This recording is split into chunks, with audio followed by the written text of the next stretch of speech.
Welcome here to Tampa Bay Rays Baseball. I'm Magee, bringing you the Tampa Bay Rays versus the Toronto Blue Jays. We'll get into all the stats and whatnot here in a second. Luis Patino is about to deliver the first pitch as he's warming up, getting set for his last bit of warm-ups here. And Tampa Bay right now, 6-game lead over Boston in the American League East.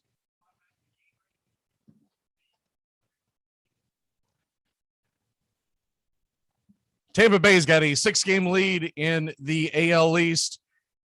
Toronto, 7.5 back, and the Yankees 8 back. But if you're a Blue Jays fan, what you're really looking at is Toronto is leading the second wild card for the American League. If it ended all today, right now, Toronto would be playing Boston in the wild card. Yankees just a half game back, Seattle and Oakland 3 back respectively. And here we go. George Springer digs into the pitch, into the batter's box, and we are underway in Tampa St. Pete. Patino delivers.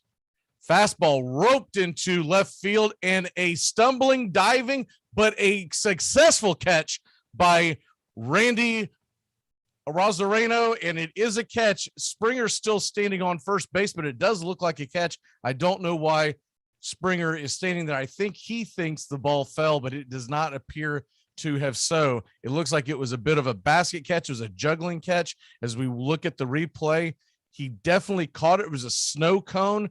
There may be a review, so hold on. But from the naked eye, looking at it right now, the ball was definitely caught. It went into the webbing of his glove, creeped up as his glove was coming up, and there will not be a replay. Marcus Semien digs in with a 268 average, and he takes a called strike one.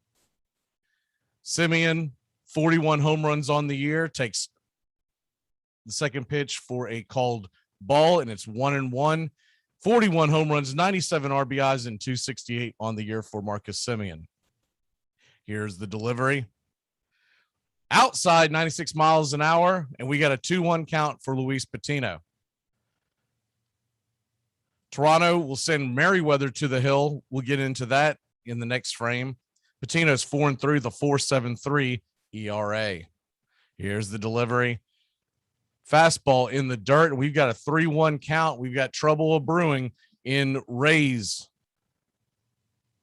The Rays are 6-game up, but if you look at for the best record, they just have a 2.5-game lead on Houston, wanting to host the first wild card and have home field throughout the playoffs. Fastball on the outside part of the black at the knees, and it is a called strike. Semien questions a little bit. Kind of an iffy call, but one of those ones where too early to get too dusted up about it. Here comes the delivery as Patino sets in, gets the call from the catcher, and fastball in the dirt, 97 at the shoelaces, and we've got a walk. So we got 1 on, 1 out, Semien on first. Now that's going to bring up Vladimir Guerrero Jr., and he's garnering some real looks at AL MVP.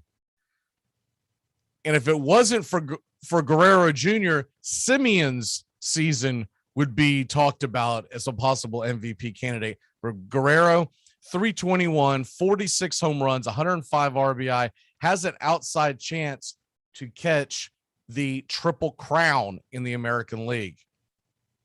Here's the first pitch of the delivery, and smoked into left center field. It's a worm burner. Semien's cruising around second, heading to third. He'll slam on the brakes. First and third, 1 away.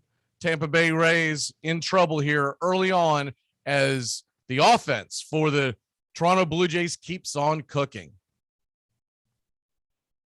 Scoreless here in the top of the first inning, 1 away, runners on the corners and nobody out.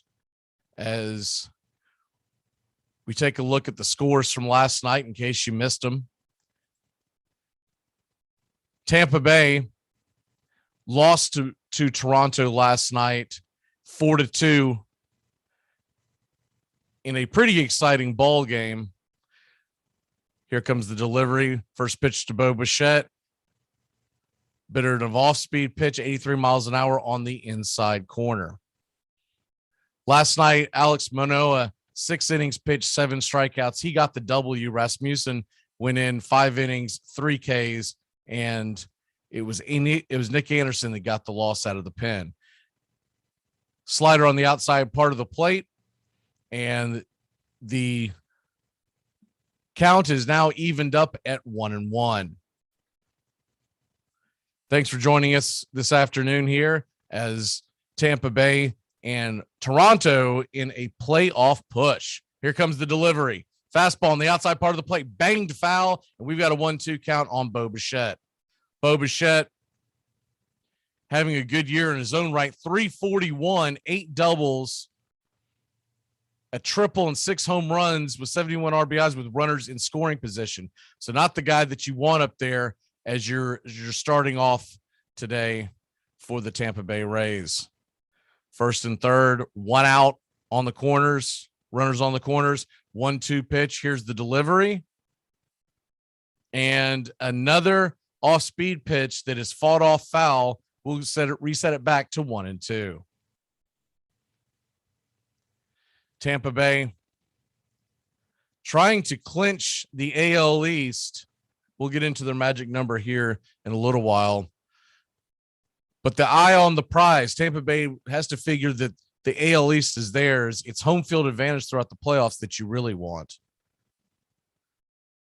You would avoid a first-round collision with either Chicago or Houston. Here comes the 1-2 pitch, 97 miles an hour on the outside part of the plate. It's banged foul, and back to the screen. We'll reset once again at 1-2.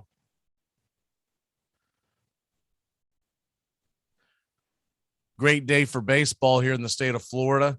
Sunny, but we are inside as fans are still starting to come into the facility. 1-2 delivery. Fastball in the dirt, and it is quickly 2-2. Runners on the corners. Bichette is at the plate. And we await the 2-2 deliveries. He looks into the catcher. It's Francisco Mejia today behind the plate for Tampa Bay. And Bichette steps out of the batter's box, buying himself a little time. And here we go again as Tampa Bay looking for. They went fastball, slider, fastball. Here we go. It is another slider on the outside part of the plate, 87 miles an hour on the black. And now reaching up to the 7th pitch of the at-bat. So that was the 7th pitch of the at-bat. We're looking at number 8. 2-2 count, runners on the corners. Patino trying to get out of trouble here early on. Tesco Hernandez is on deck. He gets the sign, looks in. They're setting up high, and fastball on the outside part of the plate. Swung and missed, and sit down, Bichette. It is a 0-0 game, top of the first inning. Runners on the corners, into away. 97 miles an hour on the black. He just could not catch up to it after so many off-speed pitches and just kind of caught him flat-footed. As we know how dangerous of a hitter Bichette is, good to get out of that game.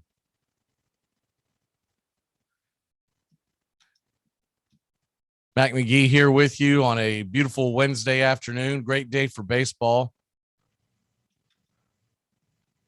As Patino gets set to deliver to Tesco Hernandez. There's a 303 average. Fastball high and outside, fouled back, and it's quickly 0-1.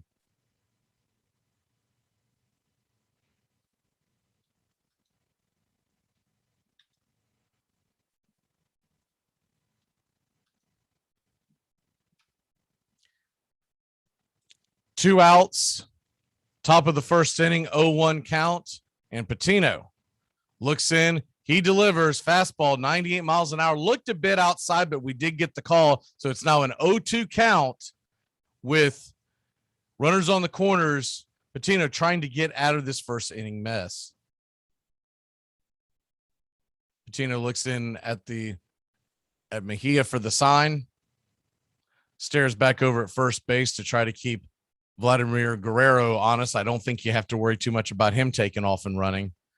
And kind of taking his time there on the mound as we get set for the 0-2 count. And here's the delivery, setting up. Oh, bangs him inside. Fastball got away. He was set up on the inside, on the middle part of the plate.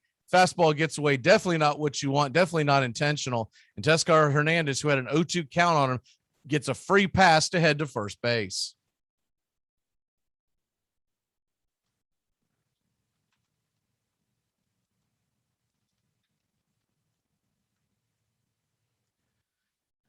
That's got to sting. I'll tell you what, that's really got to sting. Now he's got the protective gear on his arm. It looks like he's going to be okay, but you're still going to get a little bit of a sting there. 97 miles an hour hit him right above the elbow. I don't believe it's anything to be concerned about, but they are coming out and checking on him, and he's saying he's okay. And G-Man Choi, who is playing first base today for Tampa Bay, joking around with him. So it looks like he is going to be okay. So that's good news. Don't like to see anybody getting hurt, especially when they're trying to chase down a wild card as Toronto is.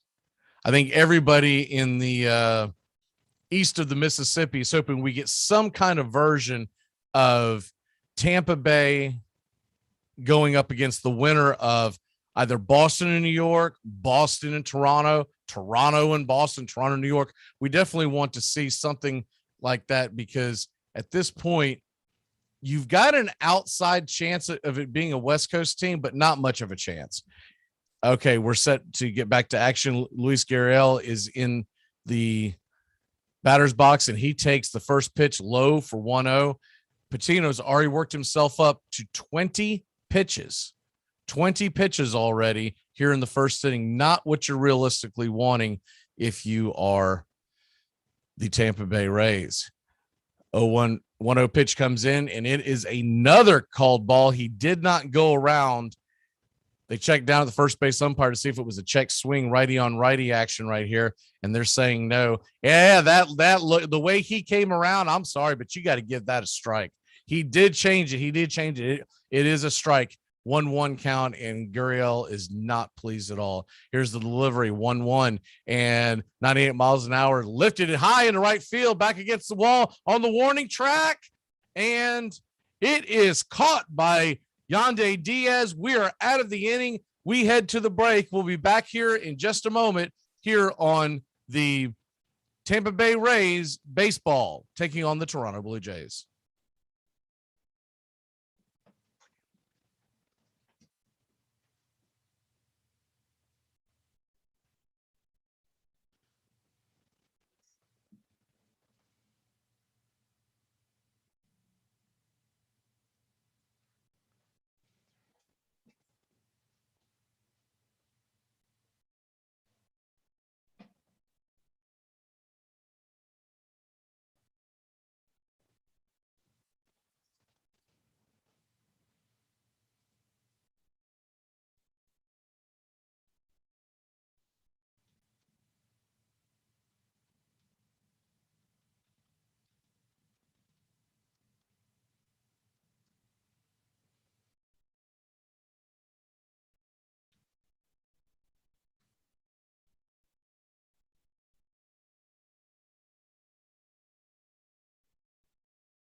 We are back from the break and middle of the first inning as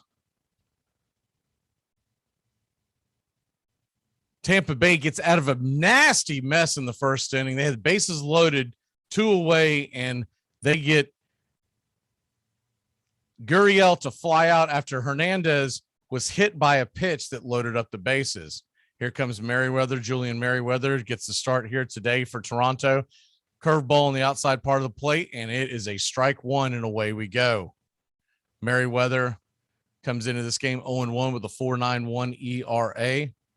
And Tampa Bay trying to get on the board here early as they send Brandon Lowe to the mound, to the plate. 236 average, 34 home runs from the left-hand side. It's righty versus lefty in this matchup. 0-2 is the count as he fouls off the pitch, and Merriweather is set after getting it straight with the catcher. And here we go. Fastball in the dirt. Might have been a changeup. 84 miles an hour. Probably went about, I don't know, 53 feet. Nowhere close to the plate. So we got a 1-2 count. Tampa Bay and Toronto 0-0, bottom of the first, no outs. Fastball 98 miles an hour, fouled back by Lowe, and we'll go back to a 1-2 count.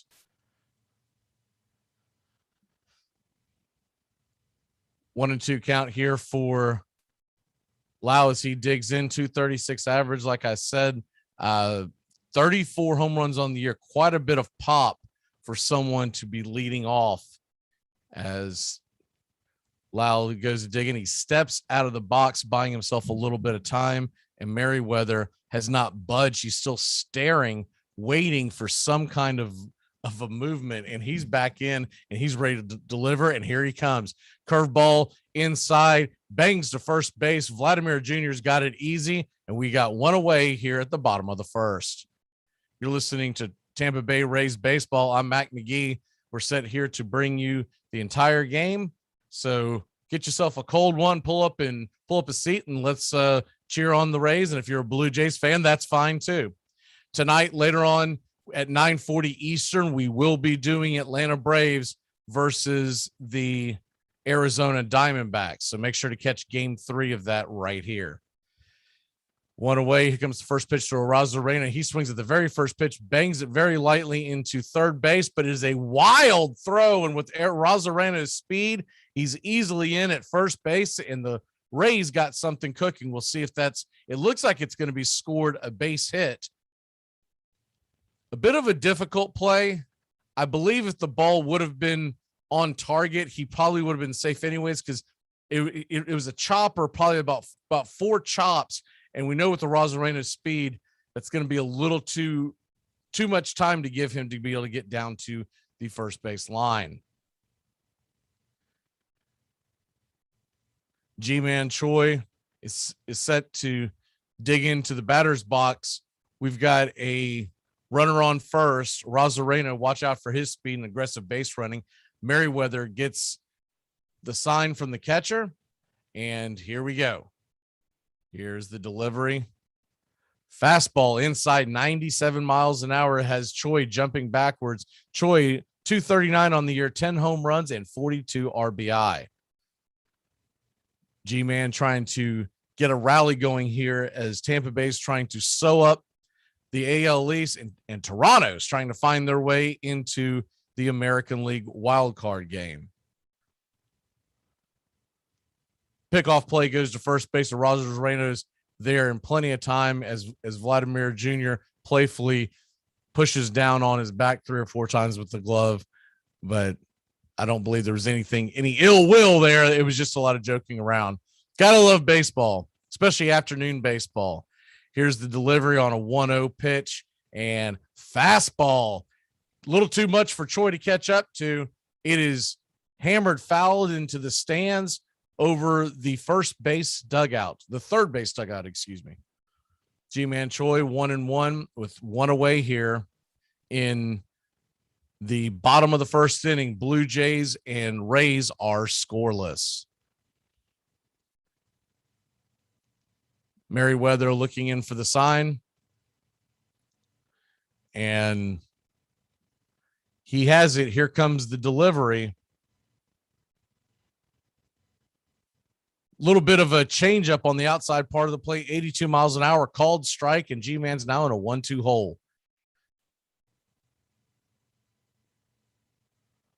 Maguire is behind the plate for Toronto, and he gives the sign to Merriweather. Merriweather, a live arm out there, and he's got a 1-2 count. Will he go off speed, or will he try to blow it past G-Man? Here's the pitch. High, fast, but about 6 inches out of the zone, and we got a 2-2 count. Arazarino sits on first, leading off, seeing if he can get any kind of a movement over there, trying to guess when there could be a off-speed pitch himself.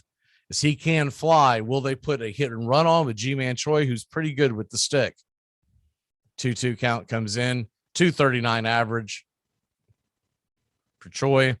Fastball up high, he fouls it off in the strike zone. It goes back to the gate, and we've got a 2-2 count. Runner on first. G-Man Choi at the plate, and the right-handed hitting Yandy Diaz in the on-deck circle.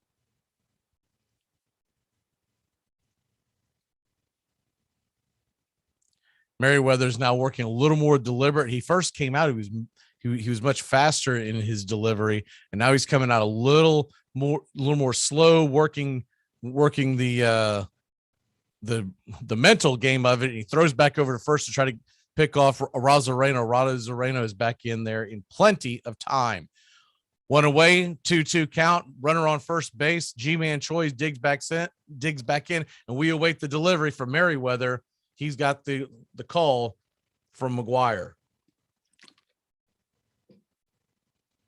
Here's the pitch. And 83 miles an hour in the dirt. Arazarino looks like he's going to stay at first. Probably could have taken second base, but played it safe on that one. Wasn't ready to go. The ball probably caromed away from the catcher. I'd say a good 15 feet. Maguire would have had a very difficult time trying to get him out on that play, but Arazarino just was not ready to go. So now we got a full count. Bottom of the first, runner on, G-Man Choi digs in, and here's the delivery. High and outside, ball 4. We've got runners on first and second with Yandy Diaz coming up to the plate. Yandy Diaz is hitting .255 on the year with 12 home runs. He's trying to bring in Arazarino from first, maybe even Choi. If he really grooves one with his 12 home runs on the year, he could bring them all in. 58 RBI on the year. Diaz, solid defender and very good with the stick, especially with runners in scoring position. Merriweather gets the count. He looks into Maguire to get the sign. They do change up the signs a little bit with the runner on second base, so they had to get that organized. And here comes the pitch. Merriweather fires it inside, 96 miles an hour, and it is a called strike 1. Merriweather 14 pitches into this first inning. Diaz has an 0-1 count, trying to make sure he gets something going that he absolutely does not want to get into a double play, especially with the slow-footed Choi on first base. Here comes the pitch. Little high, 89 mile an hour slider, just missed the zone, and we've got a 1-1 count.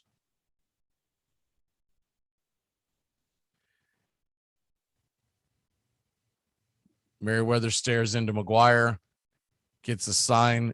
Diaz steps out of the box, asks for time. He gets it.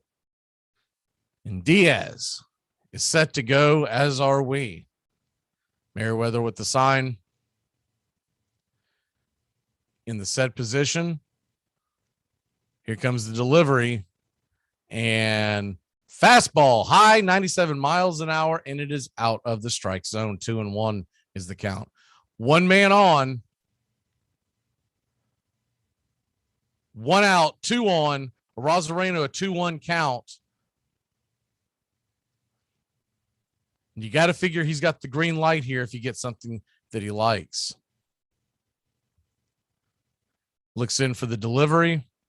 Here we go. It is an off speed, 88 miles an hour, just inside on the dirt. And we've got a 3-1 count for Yandy Diaz. If he does reach, next up would be Austin Meadows, the left-handed power hitter, 25 home runs on the year. Bases loaded is not what Merriweather and the Jays want to open up this game. 3-1 count. Here comes the delivery.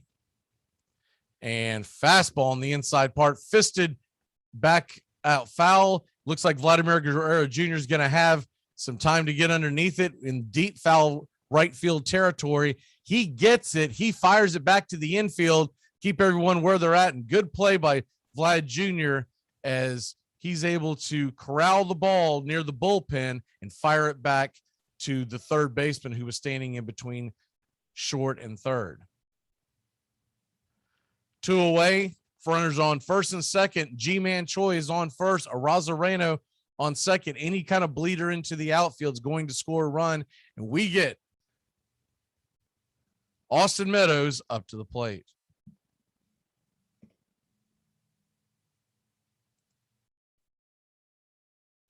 Austin Meadows, 25 home runs on the year, getting set for the first pitch. And here comes the delivery. 79 miles an hour on the outside part of the plate. And we quickly have strike number 1. Austin Meadows, that left-handed pop that you need in your lineup that allows Tampa Bay to go a righty-lefty down the line in their lineup, and has paid big dividends this year. Here comes the 97-mile-an-hour fastball on the outside part of the plate. Swung and missed, and quickly Meadows is down 0-2, just hitting .232 on the year, but does have quite a bit of pop.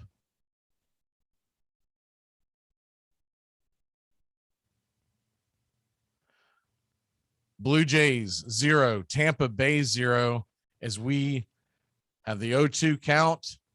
And here comes the pitch. 99 miles an hour, whacked into deep left center field, whacked into left field, and on the warning track at the 3:15 mark. And he's got it. That's the third out of the inning. We'll go to break. Tampa Bay and Toronto 0-0 as we head to the second.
Welcome back here to Rays Baseball as we get set for the top of the second inning. I'm Mac Magee, and it is a 0-0 tie. Rays and Jays both had a threat going. Both got a hit in the first inning. Both did not score. In the first pitch of the inning, into Lamb, he fists it up high, and it's a can of corn dropping down to G-Man Choi over on the first base side in foul territory. There's one away.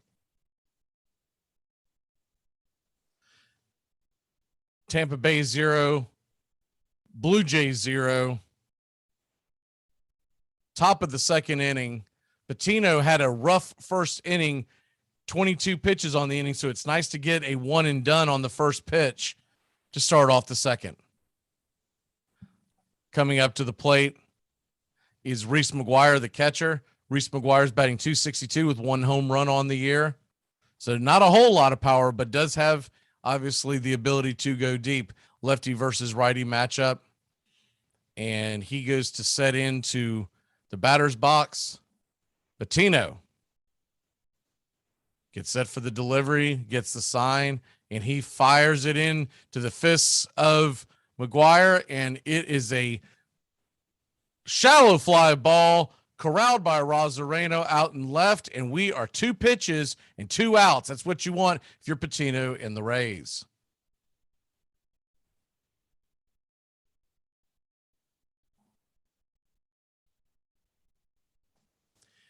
Zero game, top of the second, 2 away. And that will bring the number 9 hitter, Jared Dyson, .214 average on the year, only 10 RBI, but he can fly. Remember Dyson over in Kansas City. He is one of the fastest men in baseball. So if he does get on, be careful. And he is a lefty, so a drag bunt could be in play. Patino's first pitch is low and inside, ball 1. Thank you for joining us here with Rays Baseball today, as we're set to bring you the whole game here. 93 miles an hour inside, and ball number 2. So we got a 2-0 count here after 2 pitches and 2 outs. Patino's now got himself in a mess. Does not want to walk Dyson. You got to figure he's going to challenge him on this next pitch. He fires it inside. It's a little low, and that's ball number 3. Probably could have been called a strike, but Blue's not giving a very wide strike zone today, so you got to keep that in mind. So Dyson's got to be taking the take sign here with his speed, and here comes the pitch. 94 miles an hour up in the zone, but it is a called strike. It's a high strike, but definitely in the zone. 3-1 is the count.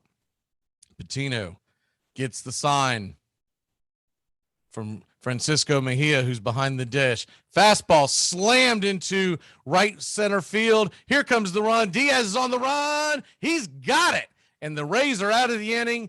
Tampa Bay takes them 3 up, 3 down here in the second. Patino's got a little giddy up in his step. We'll be back in a flash here on Rays Baseball. Keep it locked in. Tampa Bay's coming up to bat as we head to the bottom of the second.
We are back, and we've got Tampa Bay Rays tied up 0-0 apiece, trying to get their way just a little closer to the American League East Championship as they come to bat here in the bottom of the second inning.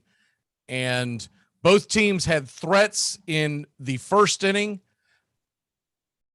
And now, after Toronto goes 3 up, 3 down, we'll get the first pitch to Manuel Margot, and it is a first pitch inside strike as there is a pitching change. They are doing a bullpen game in Toronto. Ross Stripling steps onto the mound with a 4.50 ERA. 5-6 is his record through 98 innings. And, of course, former LA Dodger. Here comes a fastball high, 90 miles an hour, and we've got an even count at 1-1. Thank you for joining us with Tampa Bay Rays baseball this afternoon as we are excited for this game. Tampa Bay trying to get just a little closer. We got just a little over a week left here in the baseball regular season, and here comes a curveball on the outside part of the plate, swung on and missed, and 1-2 is the count. Tampa Bay most definitely should be headed to the postseason, barring a monumental collapse, but they want to get the division record and more focused on right now as the fastball comes in on the outside part of the plate, fouled back to the screen. Still 1-2 count to Margot. They're focused on getting the home field advantage. And so Ross Stripling looking around, digs in, and here comes the pitch. He gets the sign, and here's the delivery.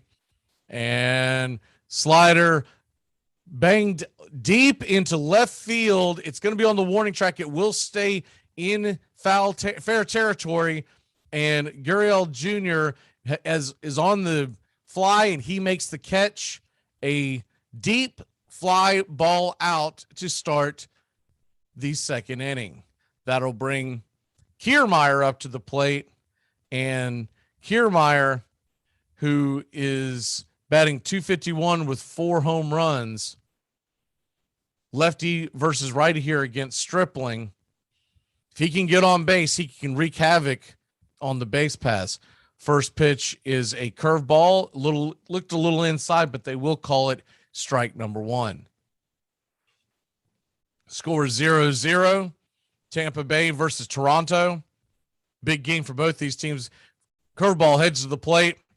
It's bounced, and it is a called first ball. So we got a 1-1 count. Kiermaier, .251, 4 home runs, 33 RBI on the season. Of course, what he's most known for is that fantastic glove, but he is a great base runner. Here comes the off-speed pitch to the plate. It's in the dirt, and we've got a 2-1 count coming to Kiermaier. A little more advantage for Kiermaier now. He can sit dead red. Stripling, who is a crafty pitcher, fastball only reaches in the very low 90s, so maybe he can get into one here. Here comes the delivery. It is a fastball low. Kiermaier shows bunt, pulls back, and we've got a 2-2 count as Kiermaier has a grimace on his face as if to say, I wish I hadn't have shown bunt. That was a perfectly laid in their pitch. So we got a 2-2 count for Kiermaier. He must have been looking for an off-speed pitch, hoping to drop it down, put some pressure on the defense. Stripling looks in.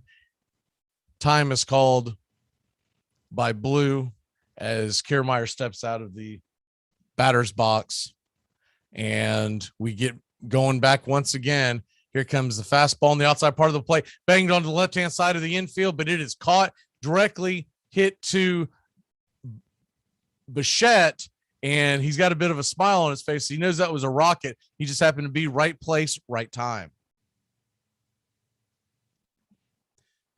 2 away, bottom of the second. Tampa Bay versus Toronto in a 0-0 game. Tampa Bay 6 games in front of Boston, 7.5 in front of Toronto, and the Yankees are 8 back in the AL East.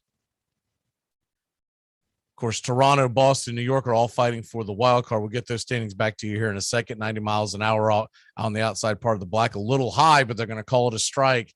And Mejia starts off 0-1. 2 away, bottom of the second, the 0-1 pitch. Fastball high, outside the zone, checking down at third base to see if possibly the left-handed Mejia went, and he did not. So we have got a 1-1 count. Rays baseball brought to you here today on Wednesday afternoon, and hope you're enjoying it. Get yourself a cold one, and here comes a pitch. He lays one in, a little bit of a frisbee, and Mejia hits it high. He hits it deep down the right side.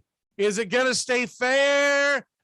No, just went foul. Mejia, plenty of distance, as they say, had the right length, just not the right shape. And so we'll do it again, 1-2 count.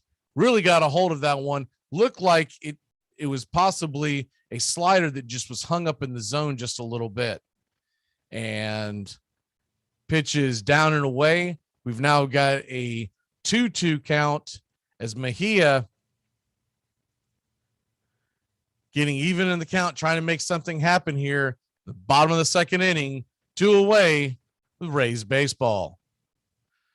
Fastball on the inside part of the plate. He'll take it for ball 3. We've got a full count here, 3-2 pitch, and Mejia's got to be looking for something here that he can put into play and bring up Walls. The talented Taylor Walls, the rookie, is on deck. And another slider that is hung. This time it's banged into right field. He's going to round first, slam on the brakes and stay on first base as Mejia, not the fleetest of foot being a catcher, but decent speed for a catcher, gave Hernandez a bit of a scare as he fired it back into second base. We've got 1 on, 2 away, and Taylor Walls coming to the plate. Taylor Walls came up in the middle of this year, batting .209, and he has 1 home run on his young season as one of the top prospects, not only in the Rays organization, but in all of Major League Baseball. Tampa Bay consistently in the top 2 or 3, if not the number 1 prospect team in all of Major League Baseball. First pitch is an off-speed pitch that Walls takes for a ball, and it is for a strike, and it is 0-1. Stripling digs in, getting the sign from Maguire, and it's a fastball high and outside on the right hand batter's box. And so we'll have a 1-1 count now. Walls hitting .209, trying to get something going. It's righty versus lefty. The crafty veteran with the World Series ring up against the young lefty.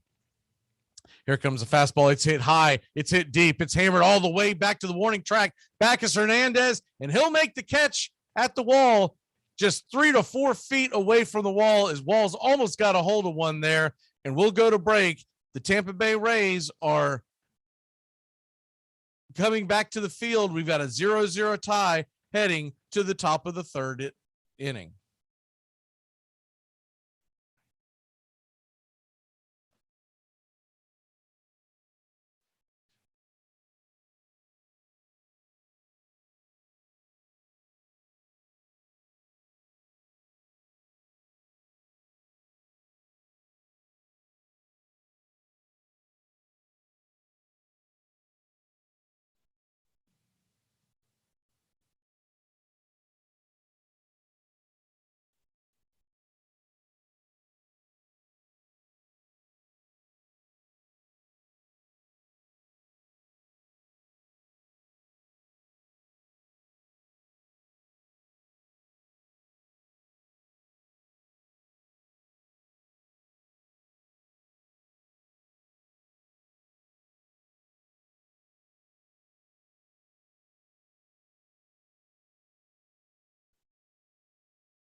We are back. Thanks for staying with us. Tampa Bay Rays tied 0-0 going to the top of the third inning.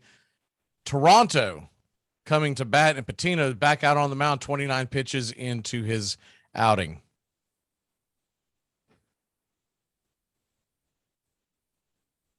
George Springer will lead it off the top of the order for the Toronto Blue Jays. Of course, he's battled injuries most of the year, but he still has 17 home runs, 37 RBIs, a 246 clip.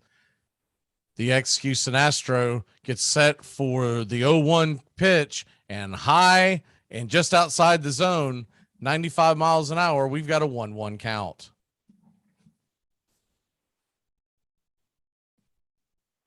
Tampa Bay looking to bounce back from the loss last night as Patino gets the call. He fires in a 96-mile-an-hour fastball on the outside part of the plate. It is a little too much for Springer to handle. He pops it up, a weak, shallow fly ball into right field, and Manuel Margot is underneath it for out number one. Of course, that'll bring up Marcus Semien, 41 home runs on the year, a 6.9 WAR, 97 RBI, 268 average, and you compare that to Vladimir Guerrero, he's actually got a higher WAR. Now, whether or not you want to put a lot of stock into that is one thing or the other. Another fastball on the outside part of the plate, Semien on the first pitch, and it is another can of corn to Manuel Margot. Almost looked like an exact instant replay. The same, almost the same pitch, same swing, and Margot's got kind of a smile on his face. As I believe his teammates are telling him, why don't you just stand right there, because it looks like that's where all they're hitting it. Of course, probably not the best idea, because now here comes Vladimir Guerrero Jr., who digs in with a 322 average, 46 home runs, 105 RBI. Here's the pitch, 98 miles an hour inside, and it will be called a strike. Vladimir talking to the umpire about that and kind of smiling and laughing. Not sure what he's saying, but you can kind of read his mind there as far as saying, okay. Here comes the 0-1 delivery, fastball, 98 miles an hour. He fires it back and swings. He makes contact, but it goes foul over the first base dugout. Quickly 0-2. Patino, after that long first inning, had a very quick second inning, and he's making quick work of it here in the top of the third, 2 away. Here comes the pitch, and Vladimir Guerrero rifles one down the left field line. It is foul, and it goes into the Hard Rock Casino area, and there's a fan who luckily at the right place, right time, just got a souvenir that bounced right into her hands. Patino, 0-2 count. Vladimir Guerrero Jr., really one of my favorite players to watch in all of Major League Baseball. Always seems to be having a lot of fun. Loved watching his dad play.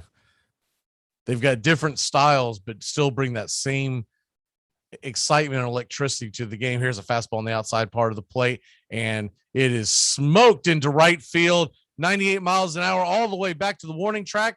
But Margot is there once again. He makes all 3 outs in the inning. This one was with his feet to the track. We'll take a quick break. When we come back, the Rays are headed to the plate. We're in a 0-0 tie. We head to the bottom of the third.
We are back here live from Tropicana Field. The Rays and Toronto Blue Jays tied at 0 apiece as we head to the bottom of the third, the last game of a 3-game set. Tampa Bay 6 games up on Boston, 7.5 on Toronto in the American League East. Here's the delivery from Stripling, who comes back out for the third inning, and Brendan Lau digs in at 236 average, 34 home runs on the year. Here's the 1-0 delivery outside, 86 miles an hour. And we quickly have a 2-0 count as 0-0 game. Nobody out here, bottom of the third. Here's the delivery, low and outside, 92 miles an hour. And we've got a quick hole for Lau, 3-0. As you do see Tampa Bay's bullpen coming in and warming up. Here's a 3-0 pitch, and it is popped into left center field, just over the outstretched glove of Bichette. He'll get a single. Lyle sitting there on first base. We've got one on, nobody out, and got something brewing here in the bottom of the third. That'll bring Randy Arazarino to the plate.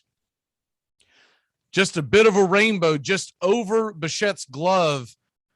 It was kind of one of those seeing eye Texas bloopers, and it's good enough to get him on first base. Brandon's going to lead off, trying to see if he might be able to get the wheels in motion, as Stripling doesn't appear to be paying much attention to him. Here's a fastball on the outside part of the plate, and we've got ball number 1. No, he called it a strike. He called that a strike. It looked like it was outside, but they will call it a strike, and it is an 0-1 count to Arazarino. Here comes the 0-1 pitch. Fastball inside, just underneath the elbow of Arazarino. And it's quickly 1-1. Rays got a runner on first, nobody out, bottom of the third inning, and away we go. Arazarino digs in, 86 miles on the outside part of the plate. They do not call that a strike. Slider misses low and away, and 2-1 count as Arazarino looks down at the third base coach for the sign, see if they're going to put any play on with the speedy Lau on base. Kind of inches his way a little farther and a little farther away at first. Stripling seems not to be paying much of attention. Here's the delivery, and a slider fouled off and banged into the dirt, and we'll reset it as the 2-2 count. Arazarino trying to get something going here in the bottom of the third with nobody out and a runner on first. Stripling looks in the sign, and here's the delivery. Change up on the outside part of the plate, fouled back, and we've got a 2-2 count. So here it is set, 2-2 count. Lau on first, getting quite a good lead. There's a full shift on in the left-hand side of the infield. Here comes the pitch. And it's a fastball on the inside part of the plate. It is roped down the line into left field, gets to the wall. Lau's going to go from first to third. Does not look like he's going to try to make it all the way home, as it's quickly brought back in by the left fielder, and Arazarino standing on second base. It is a double, second and third with nobody out, and the heart of the order coming up, G-Man Choi will be due up. Beautiful swing on there, beautifully timed, absolute rope about 4 feet over the third baseman's head, and got all the way to the wall as they were playing him to pull, but in the outfield, it wasn't a full pull. It was more of an honest defense, And so Arazarino, 29th double of the season. We've got something cooking in St. Pete as the Tampa Bay Rays try to take the early lead. G-Man Choi digs in. G-Man Choi walked the first time up. And here's the delivery. Of course, Merriweather was on the mound the first go around. Fastball on the outside part of the plate. Looked to be a ball, but they do call it a strike. G-Man kind of gives that look that the batters do when they know that it was a bad call, but they don't want to get into it with Blue. So he kind of looks around, kind of rolls his eyes, so to speak, but doesn't say anything. Got a 0-1 count. Stripling looks into the catcher. Here's the delivery. Off-speed pitch on the outside part of the plate. Once again, another wide strike, and it's an 0-2 count. That one I would say probably was a strike. It was very borderline, but considering what just transpired, you usually see an overcorrection. The first pitch was actually closer than the the second pitch was a little closer to the first pitch, but not by much. Fastball high, and we've got ball one and a 1-2 count. Choi trying to get Tampa Bay on the board in a 0-0 tie, bottom of the third, nobody out. Diaz is on deck. So he awaits his turn. And Choi on a 1-2 count awaits Stripling's. He's waiting Stripling's pitch, but Stripling steps off for a second. Now everybody's set. And here we go. Fastball high and outside. Got a 2-2 count now, and runners on second and third, nobody out.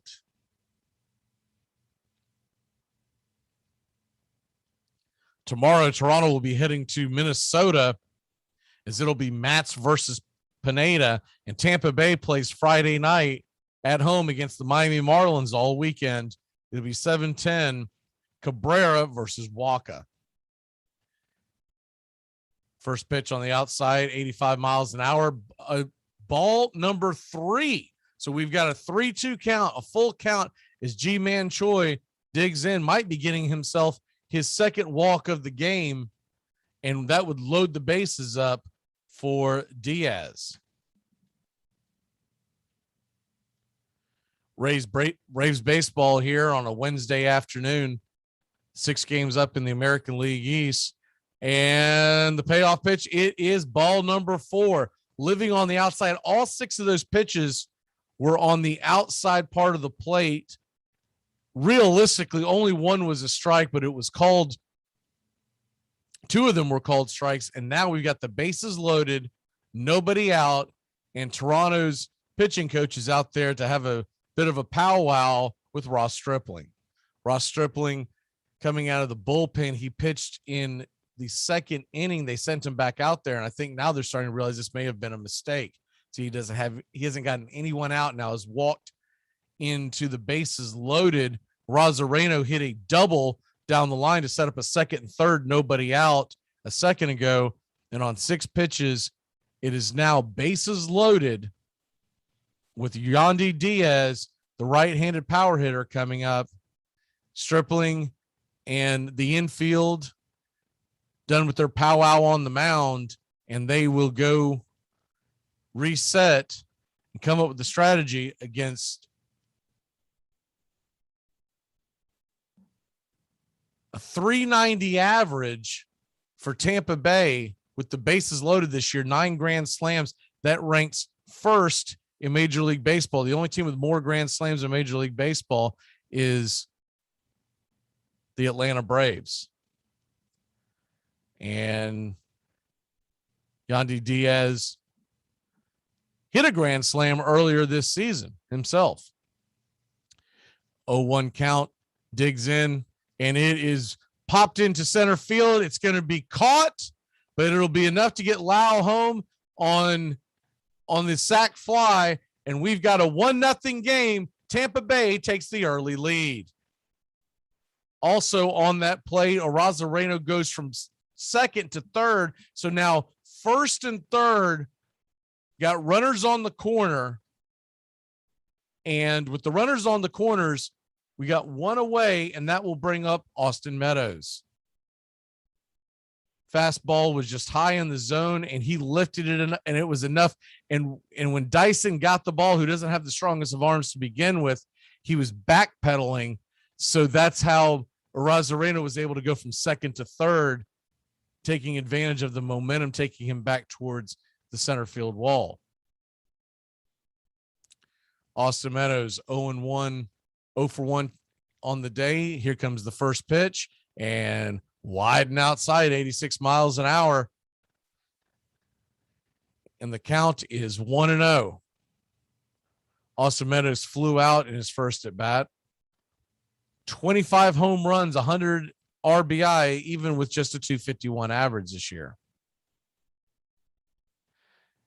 Trying to at least get the guy from third home. Here's the 1-0 pitch. Smacked high, smacked deep. It's going high. It's gone.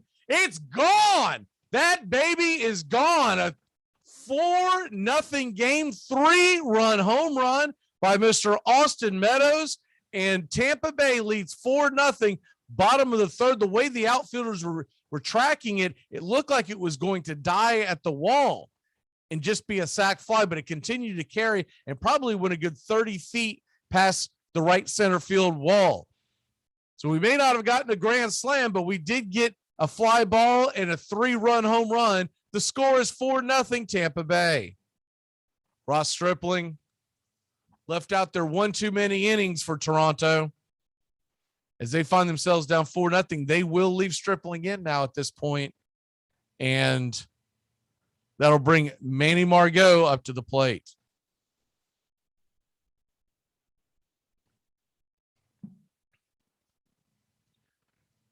Ross Stripling on the 0-1 count fires in 90 miles an hour just outside the zone, and we got a 1-1 count as Tampa Bay leads 4-0.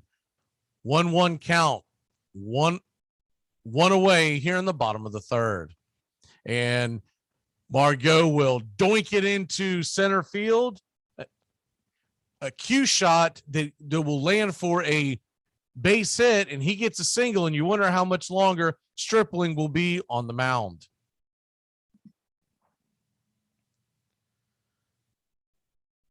Tampa Bay leads 4-0 after the 3-run jack by Austin Meadows. Unbelievable start to this game for Tampa Bay. 4-0 is the score, and it doesn't get much better than this. Stripling is being pulled out. The call to the pen has been made, and we'll take a quick break. When we come back, Tampa Bay's got a 4-0 lead and a runner on first. We're in the bottom of the third.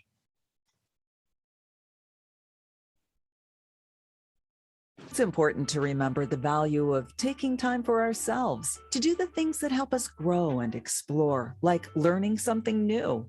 And now with the Great Courses Plus, it's never been easier to experience the joys of learning. The Great Courses Plus offers thousands of streaming videos that cover hundreds of fascinating topics, from World War II to choosing the perfect wine. You can even take a course on the U.S. government or dealing with stress and anxiety. And because the Great Courses Plus partners with world-class professors and experts, you're always receiving thoroughly vetted, high-quality content from every lecture. Plus, you can watch or listen anytime, anywhere with the Great Courses Plus app. So take a little time for you. Sign up for the Great Courses Plus today for a free month of unlimited access. Visit thegreatcoursesplus.com/radio to get started. That's thegreatcoursesplus.com/radio.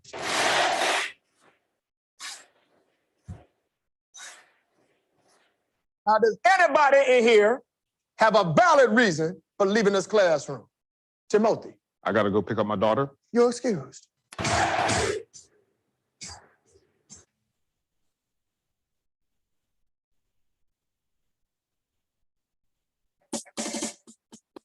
Armchair Quarterbacks on YouTube Live, covering the world of soccer, MLS, EPL, and beyond. That's the Armchair Quarterbacks on YouTube Live.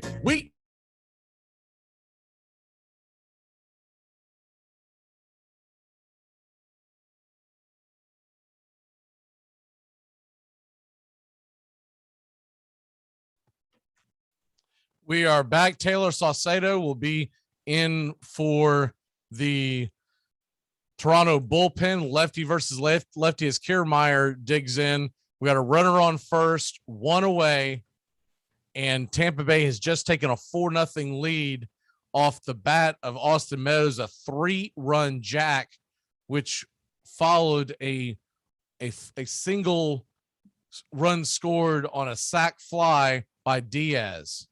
Got an 0-2 count here on Kiermaier. Kiermaier's hitting .250 on the year, 4 home runs and 33 RBI. And Kiermaier digs in on the 0-2 count. Here comes the delivery. Lefty looking back over at first to try to keep the runner honest. It's a fastball. It's inside, and Kiermaier pushed off the plate. It's now 1-2. And Tampa Bay with a 4-0 lead in a very important game as they try to extend their lead on the Blue Jays. But we want home field advantage in the American League up against the Houston Astros, who are 2.5 back of Tampa. The season we're in today, Tampa would play the winner of the wild card game.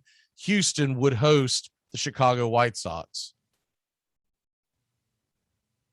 Tampa Bay, Kiermaier waits for the delivery, and it is fouled off to the right-hand side, just a little bit foul, and we'll reset again on a 1-2 count. Saucedo, 4 pitches in, lefty, crafty left-hander as they're trying to get out of this inning. On deck is the right-handed switch hitting catcher, Francisco Mejia, and Taylor Walls is in the hole. 85 miles an hour slider on the outside part of the plate. It is called a ball, and we've got an even count now at 2-2.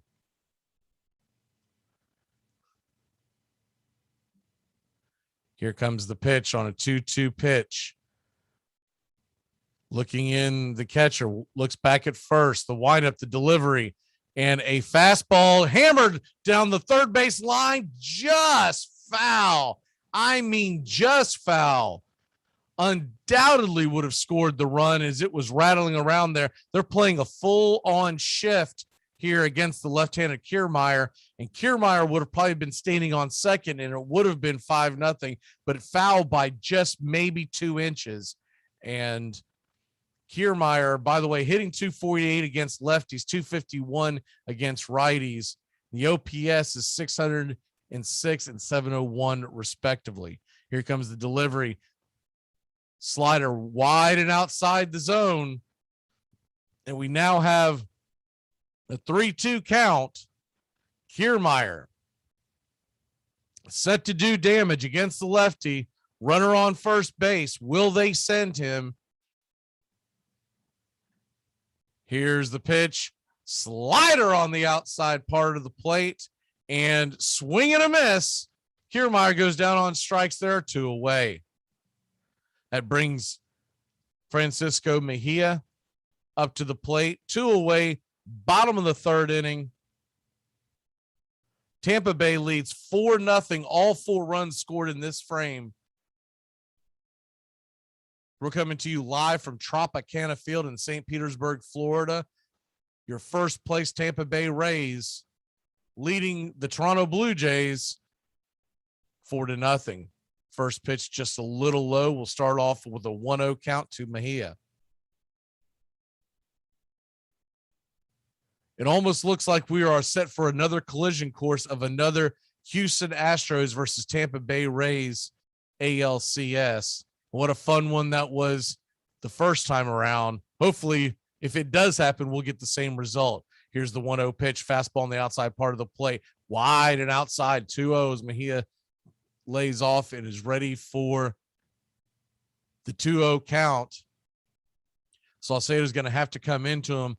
If he does not get him out here, the rookie Taylor Walls will come up to the plate. Fastball on the outside part of the plate. We've now got a 3-0 count, and it appears that he is keeping away from Mejia, almost trying to get to Taylor Walls. Taylor Walls, if you weren't here for the beginning of the game, he gave it a ride his first at bat and almost got it out of here. We'll see what he's got in his second at bat. if he can get up there. Fastball right down the pipe on a 3-0 pitch. Definitely had the stop sign on that, Mejia did. And we'll set it up. 3-1. Runner on first. Mejia digs in and ready for the pitch. Here comes the pitch, 93 miles an hour, right in his wheelhouse, and he hammers it into the left center field. Here comes the ball. Here comes the throw. Left fielder and center field both trying to call for a ground rule double. We'll see what the ruling is, but as of right now, Margot comes in to score. It looks like that the umpire is telling him to go back to third, that it was a ground rule double, but Mejia hits a double into the gap, 14th double of the year, and the Tampa Bay Rays are threatening once again with the rookie Taylor Walls coming up to the plate and Brandon Lau on deck. He absolutely roasted that ball. It hit the green. You almost want to call it grass, but it's indoors. It's not really grass, but it hit the grass just before the warning track, bounced up, hit the top of the wall, and then went over the top of the wall on the blue siding there, and then popped back into play. And that is why it was ruled a ground rule double. It did go out of play, but it came back. Now the 4 umpires are coming back, and they're having a powwow for them discussing what the rules are, because remember, every single stadium has a different set of rules. So they are conversing to make sure that they did make the right call. I do believe they did. I believe that's Cowboy Joe West out there walking around. It looks like him. And looking at the replay, to the blind eye, I would think it is a ground rule double. It's just really bad luck for Tampa Bay.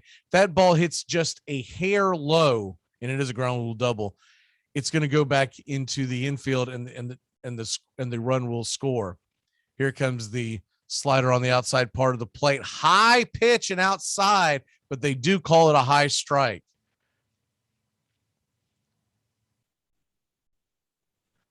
Taylor Walls 0 for 1 on the day, as he is set to take in the next pitch.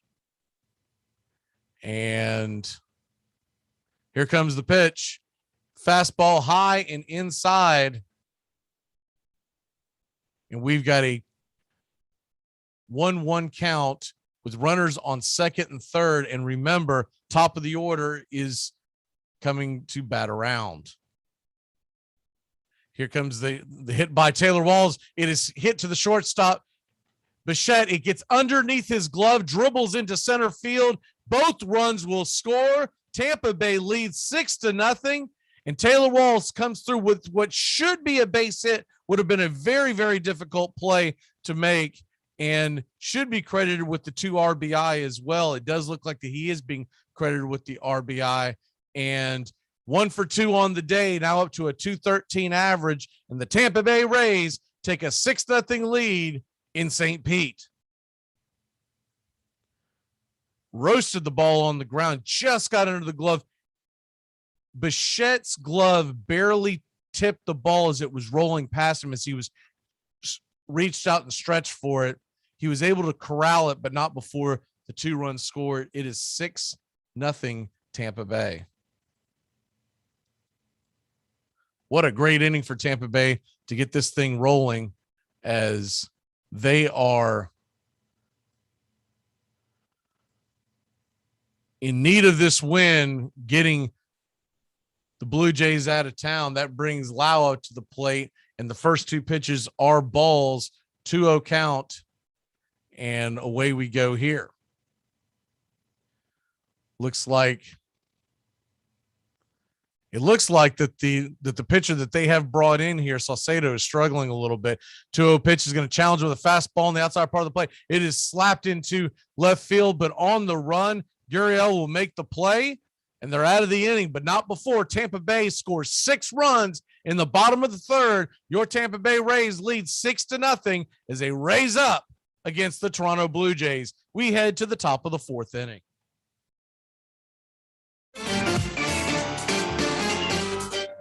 Armchair Quarterbacks on YouTube Live.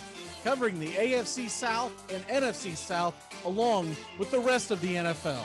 Subscribe and like us today. Your first choice for sports talk live from the First Coast.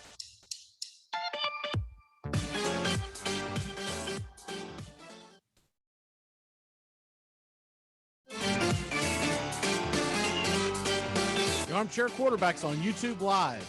We cover Braves baseball, Red Sox, Yankees, Rays, Cubs and Cardinals, and the rest of Major League Baseball every day. Subscribe and like us today. Your first choice for sports talk live from the First Coast.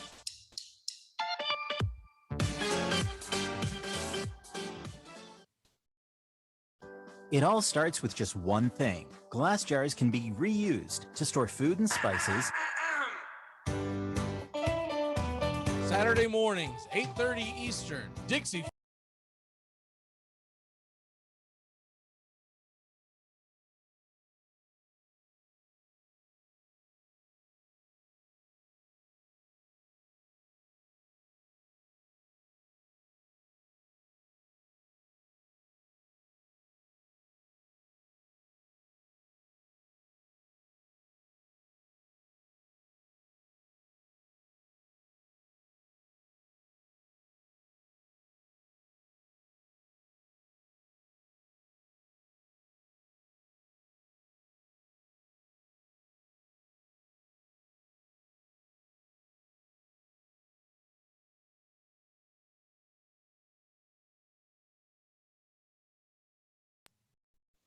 We are back here live as the Tampa Bay Rays, if you just joined us, had a monster inning, just took a 6-0 lead, and they will head back out to the field to try to protect that lead.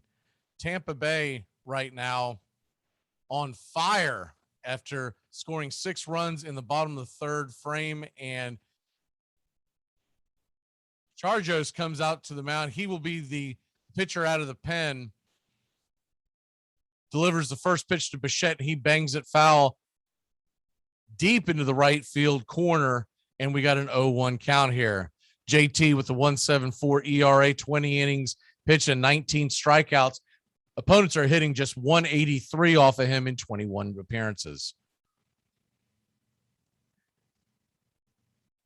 JT trying to protect that 6-0 lead as we begin the top of the fourth inning here. Nobody out. 0-1 pitch on the way. Fastball, 98 miles an hour. A little bit of giddy up in his gas, 98 miles an hour, and it is fouled back. Bo Bichette quickly down 0-2.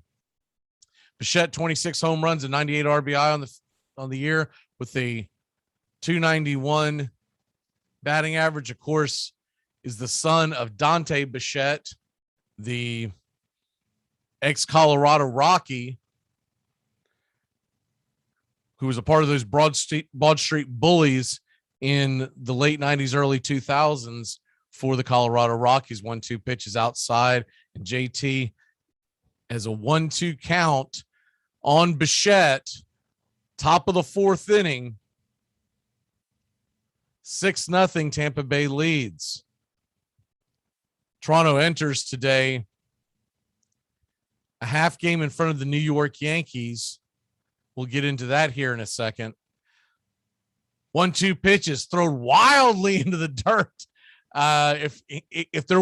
If Bichette was batting left-handed, that definitely hits him.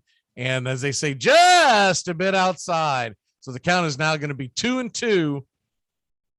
As Tampa Bay leads 6-0, and Bichette gets set for the fifth pitch of the at-bat. Here's the delivery. Slider off the plate, and he goes fishing. Strike number 3, swing and a miss. Dante Bichette is set down as we begin the top of the fourth inning. 1 away, Tampa Bay leading 6-0.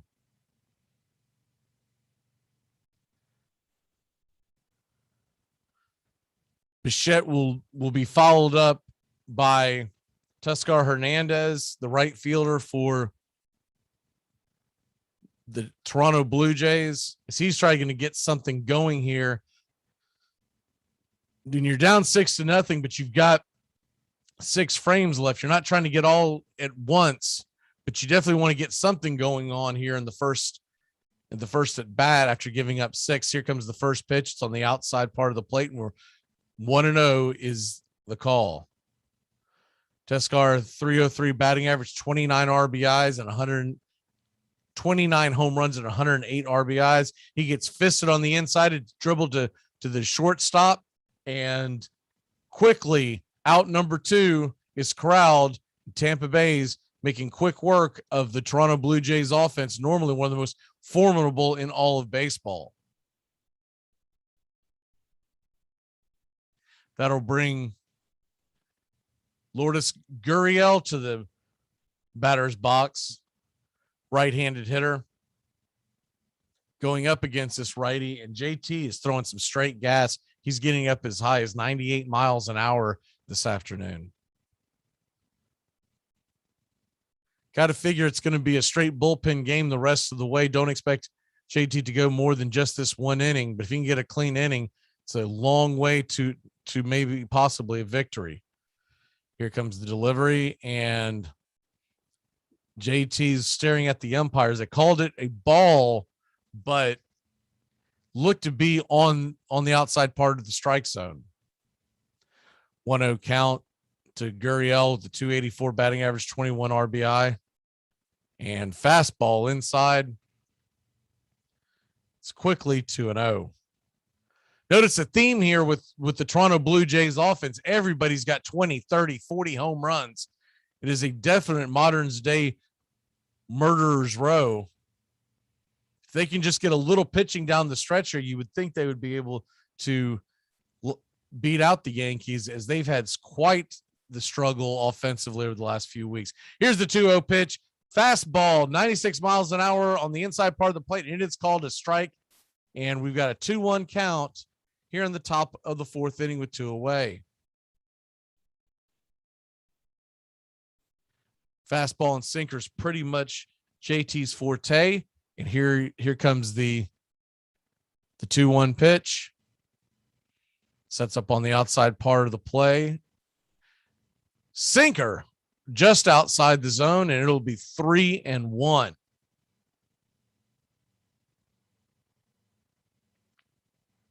JT grabs the rosin bag, kind of makes his walk around and gets reset, gets the look in from the catcher. 97 miles an hour, fouls it back, Gurriel, and we are now at a full count at 3-2.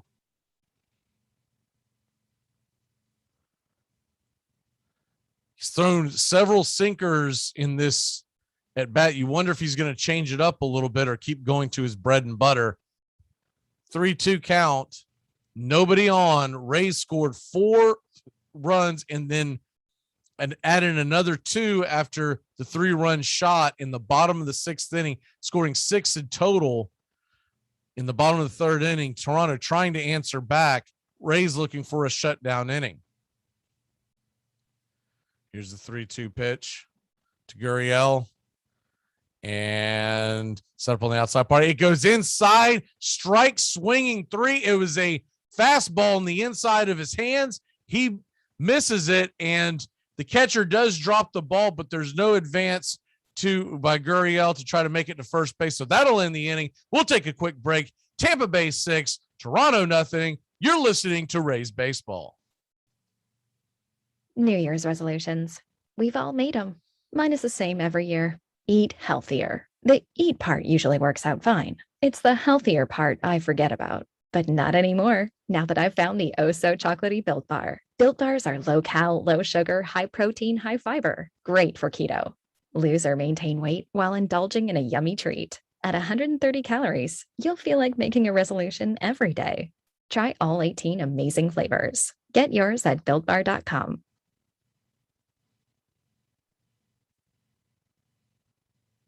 Ready to go? All set. Get your Sunday football morning started off right with the Handicappers on Armchair Quarterbacks YouTube, 10 a.m. Eastern to noon Eastern. Your Sunday morning kickoff show where we tackle your NFL lines out in the desert, a 61.2% win rate over the last 6 years. Against the spread, over, under, money line, you name it. And we dive into the world of fantasy football year long and your DFS payouts. Your only true Southern football kickoff show that talks the spreads in Vegas, your DFS and fantasy, and your year-long quest to win that fantasy football championship. Only on the Armchair Quarterbacks YouTube channel. It's the Handicappers on Armchair Quarterbacks YouTube, 10 a.m. Eastern to noon Eastern. Sundays, all NFL season long.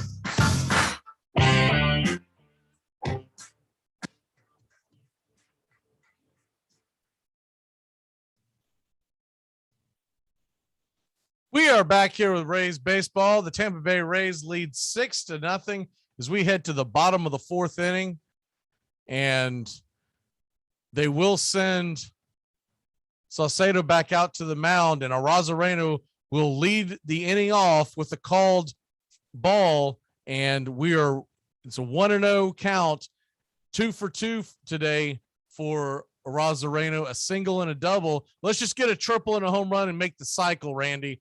And the 1-0 count, ball in the dirt. Quickly, he is ahead 2-0. Arazarino really got the third inning going when he hit that double to light the fire that set up those 6 runs, 93 miles an hour inside. And Saucedo is working very quickly, and he is down 3-0 is the count. 3-0 pitch, fires it into the plate, and it's dead across the plate. Here comes Arazarino. He slams into second base, sliding up. The tag was not applied, and Arazarino now has 2 doubles and a single today to be 3 for 3 so far, as the Tampa Bay Rays got something cooking again, and the cowbells are ringing.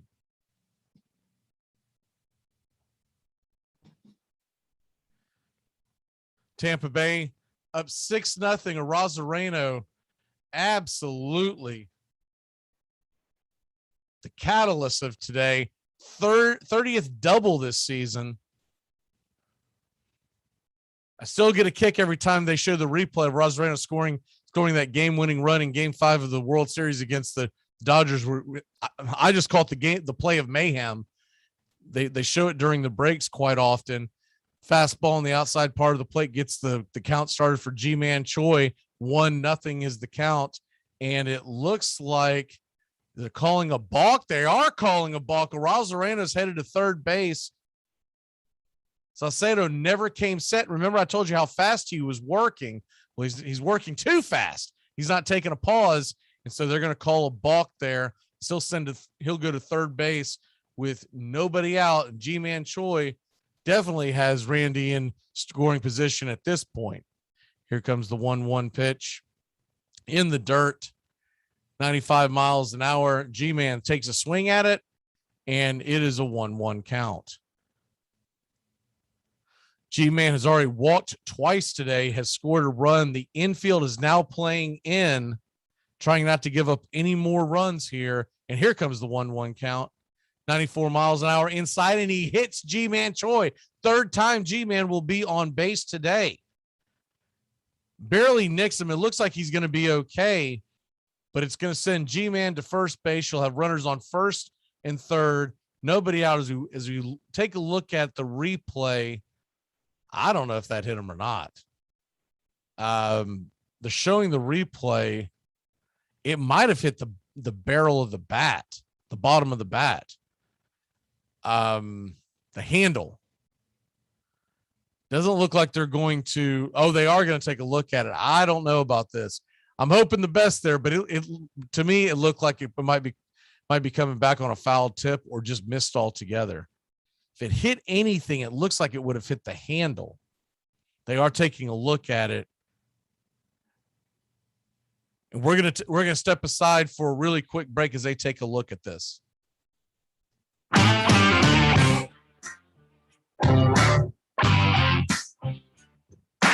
Get your Sunday football morning started off right with the Handicappers on Armchair Quarterbacks YouTube, 10 a.m. Eastern to noon Eastern. Your Sunday morning kickoff show where we tackle your NFL lines out in the desert, a 61.2% win rate over the last 6 years.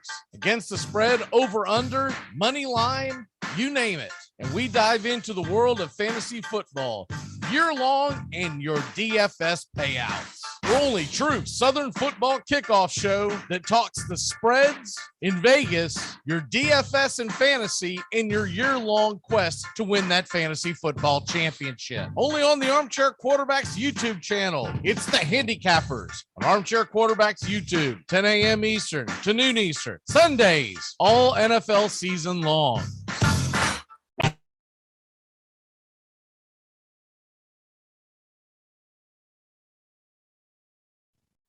We are back, and they did call that the ball did hit the barrel of the back. Cowboy Joe West sent G-Man Choi back to the plate. So the count's going to be 2-1. G-Man's got about 17 things he's putting on his arms and whatnot. So we got to wait for him to put all his armor back on. Brian Castro is wanting some kind of an explanation here. But if you look at the replay, it did look like the ball hit the barrel, the bottom, the handle of the bat. So G-Man's going to go back up there. Remember, it's a 2-1 count. Runner on third is Arazarino.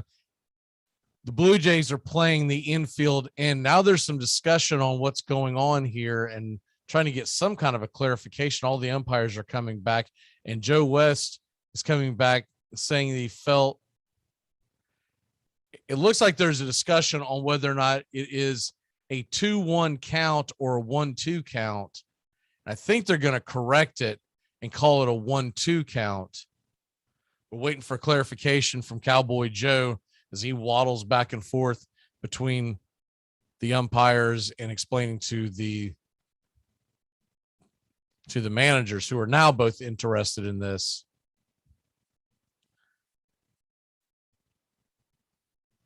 They're asking whether or not it should be 0-2, but I don't believe it could be 0-2 because the first pitch was a ball.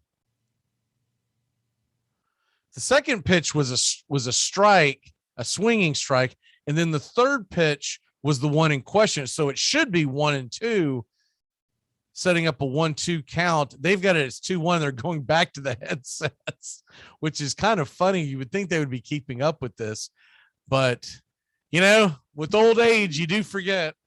I forget sometimes what inning I'm coming in and out of, even though I'm directly locked into the game. If you're not constantly reminded so many things going on at once, it's out of sight, out of mind type of thing. I'll tell you what, though, if you look at the replay, at best, that was a foul tip. That ball may not have made contact at all. So maybe that's what they're going back. I believe what's going on now is that Kevin Cash is challenging whether or not the ball even hit the bat. So the first time they were looking to see if the ball hit G-Man Choi. Now he's coming back and saying, I don't think it hit anything. And so if it hit the knob of the bat, it's going to be considered a strike. If it did not, let's see what the call is here. And it looks like Cowboy Joe has got the call and he's relaying it. And it looks like they're saying it did not hit, I believe now. So it looks like we're going to have,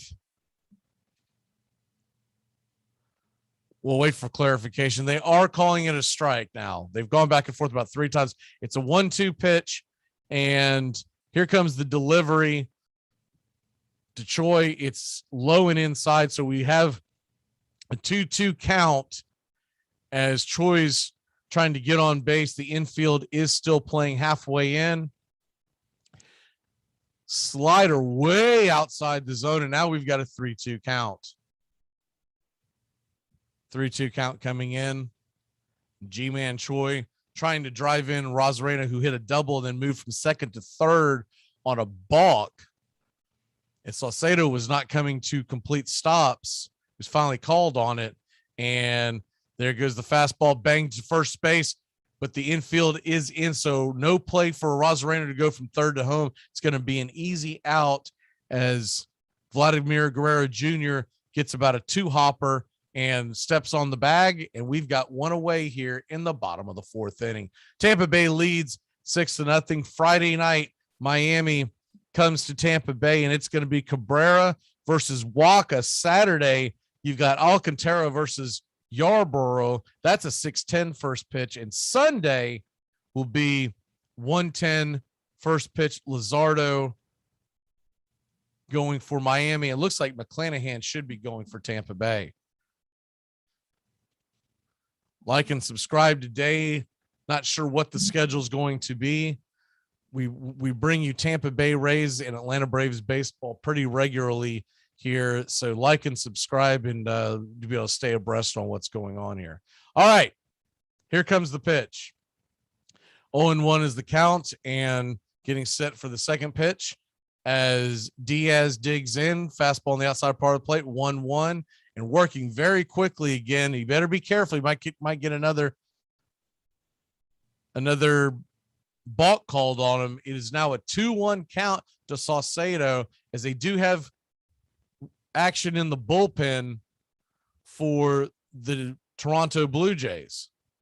And here comes the 2-1 pitch to Diaz. He digs in. Looks like it's going to be a fastball on the outside part of the plate. He bangs it through the infield, and that will bring Arazarino to score. Tampa Bay up 7-0. And the Blue Jays playing in costs them an out, but they were willing to gamble that already down 6-0, now 7-0. They weren't trying to dig a bigger hole. And you wonder now that it's 7-0, it's the bottom of the 4th. It is the American League, so you get higher scoring games, but you do wonder, will Toronto approach this differently and try to save some of their bullpen for the Minnesota series they have beginning tomorrow? Here comes the first pitch, and it is handled by Vlad Jr. getting ready to turn the double play, and the ball comes out of his glove, so he has to make a business decision there, and he's going to just step on the bag, and you're going to have 2 away, but the runner does advance from first to second base.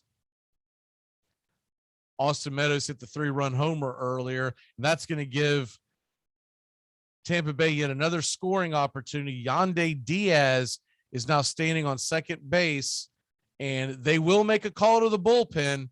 So they are still trying to fight to keep in this thing. Tampa Bay up 7-0. We'll take a quick break as they change out pitchers for the Toronto Blue Jays.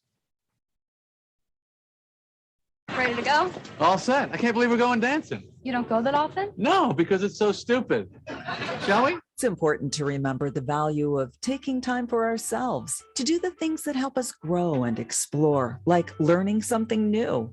And now with the Great Courses Plus, it's never been easier to experience the joys of learning.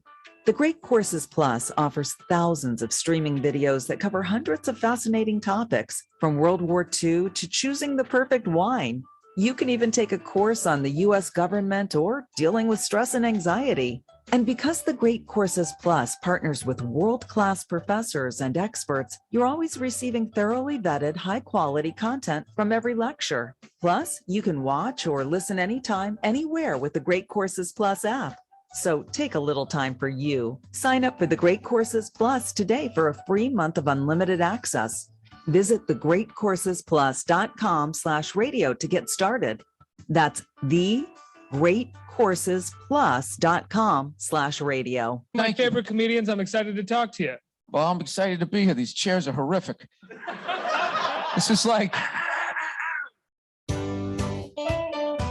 Saturday mornings, 8:30 Eastern. Dixie Football Nation is back and better than ever. We got Tony Agolini, Matt Carr, Tones Ariola, Bobby and Angelo, along with Mac Magee this fall. Dixie Football Nation heads to the gridiron, talking ACC, SEC, the Big Ten, and all the big games throughout the college football land. That's Dixie Football Nation, 8:30 Eastern, 7:30 Central, Saturday mornings on the Armchair Quarterback Show's YouTube channel, going live, or catch the instant replay.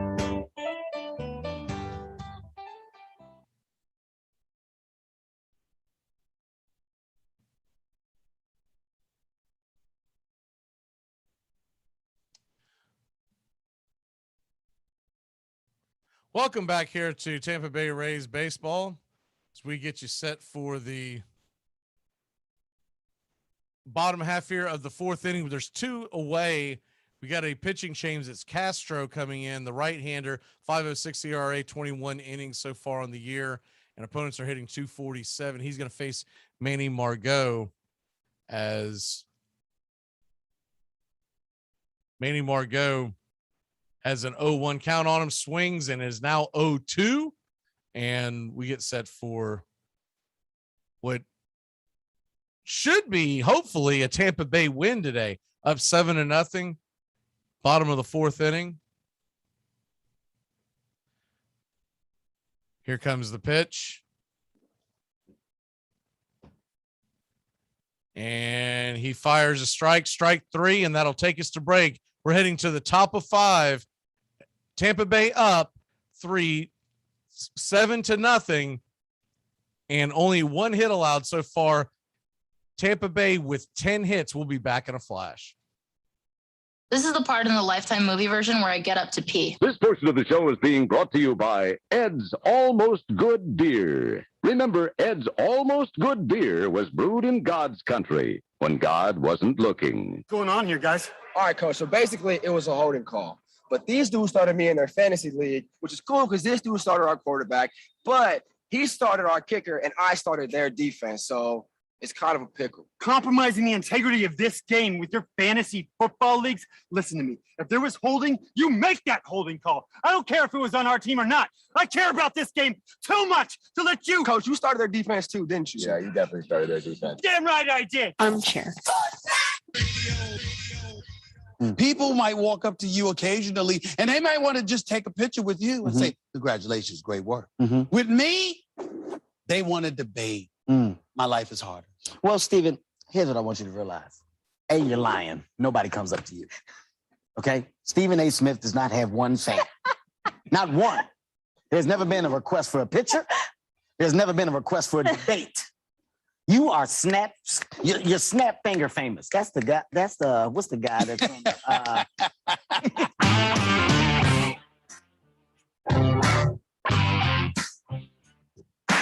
Get your Sunday football morning started off right with the Handicappers on Armchair Quarterbacks YouTube, 10 a.m. Eastern to noon Eastern. Your Sunday morning kickoff show where we tackle your NFL lines out in the desert. A 61.2% win rate over the last 6 years. Against the spread, over, under, money line, you name it. And we dive into the world of fantasy football year long and your DFS payouts. The only true Southern football kickoff show that talks the spreads in Vegas, your DFS and fantasy, in your year-long quest to win that fantasy football championship. Only on the Armchair Quarterbacks YouTube channel. It's the Handicappers on Armchair Quarterbacks YouTube, 10 a.m. Eastern to noon Eastern. Sundays, all NFL season long.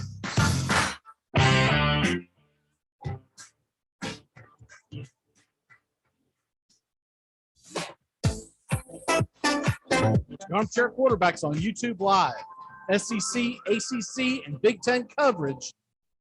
We are back here. Tampa Bay leads 7-0, top of the 5th inning, and we've got a pitching change. Conley comes in on an 0-1 pitch, sends it to the plate. Lamb, lefty, takes a swing, and he rifles it to first base. It's right at G-Man Choi, and it goes through his legs, and it'll dribble into shallow right field. Will not go much farther, and Lamb will be at first base. Thanks for joining us here on the Tampa Bay Rays coverage here. And man, it was just a gaffe. That's definitely an error. We had hope that that the error is there, as Tampa Bay trying to get a little closer to what is hopefully another division title. So Conley digs in with a runner on first base. Here comes the first pitch to Jansen. Jansen hammers it high and deep to left field to the back of the track. And Arazarino's there to get the first out as we are top of the 5th, 1 away, 1 runner on. And Arazarino makes a good catch at the wall to keep runners at bay, and that will bring up Dyson. Dyson will face Conley, lefty versus lefty. Speed at the plate, always a threat to drop down and bunt. Fastball on the outside part of the plate, a little high, and they'll call it ball number 1. Here comes the pitch. And looks like we've got a pitch just outside 1-0, and the 1-0 pitch. Here comes the delivery, called strike, and we have a 1-1 count. Fastball on the right down the heart of the plate, 1-1, and away we go here. Jared Dyson, of course, a member of the Kansas City Royals in their heyday. They are starting to turn it around. I do believe Kansas City is going to be good in the very near future. At 87 miles an hour on the inside part of the plate, we've got a 1-2 count. It was called a strike, kind of a wide strike zone there by Blue. That tends to happen when you get a 7-0 lead. An 89 miles an hour slider on the outside part of the plate, they'll call it a ball. They say he did not go around, and it'll be 2-2. Here comes the delivery, a 2-2 count to Dyson, and fouled off into the stands, and we'll do it again. Jared Dyson trying to get on the base paths. Of course, one of the fastest men in baseball, and if he can get on the base paths, he can maybe get a rally going as George Springer is on deck with Simeon and Guerrero to follow. So this isn't where you want to start putting guys on the pond, because you don't put ducks on the pond right now, because fastball on the outside part of the plate, it is a full count, 3-2. And here we go as 3-2 delivery is getting set to be. Conley looks into the catcher, steps off, and now they're reset. And here comes the 3-2 pitch. Dyson digs in, and the ball is banged to the second base diving catch, and he will throw out Dyson at first base. The runner will advance from first to second, so you will get a runner in scoring position, but Tampa Bay will gladly take that trade off as there's now 2 away with the top of the order coming up. Very nice play by Tampa to keep. Very nice play by Loud to just, first of all, keep the ball from going to the outfield, but then also being able to throw out Dyson, who's got very good wheels. As we're looking at the replay right now, and just a solid play by Loud and smart play. He didn't try to do too much. Here comes the first pitch being brought up to Springer. Springer pops it up high. It's a can of corn going up near the top of the stadium as Loud gets underneath it, and that's going to end the inning. We'll go take a quick break. Tampa Bay leads 7-0. We've got a one-hitter going in St. Pete. It all starts with just one thing. Glass jars can be reused to store food and spices, as a holder for combs and brushes in the bathroom, or as a container for plants and homemade candles, in addition to simply being recycled. Find tips and more at onethingus.com. I'm Amy Lawrence, and I'm up late, always, after hours, hanging out with you on CBS Sports Radio. Check it out, 2 a.m. Eastern, 11 p.m.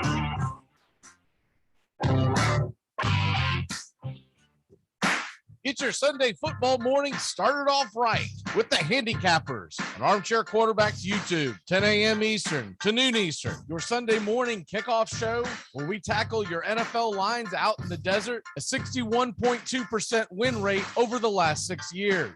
Against the spread, over, under, money line, you name it. And we dive into the world of fantasy football year long and your DFS payouts. The only true Southern football kickoff show that talks the spreads in Vegas, your DFS and fantasy, in your year-long quest to win that fantasy football championship. Only on the Armchair Quarterbacks YouTube channel. It's the Handicappers on Armchair Quarterbacks YouTube, 10 a.m. Eastern to noon Eastern. Sundays, all NFL season long.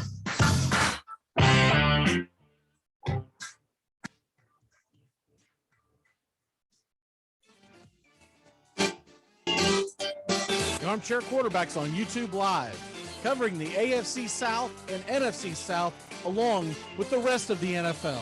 Subscribe and like us today. Your first choice for sports talk live from the First Coast.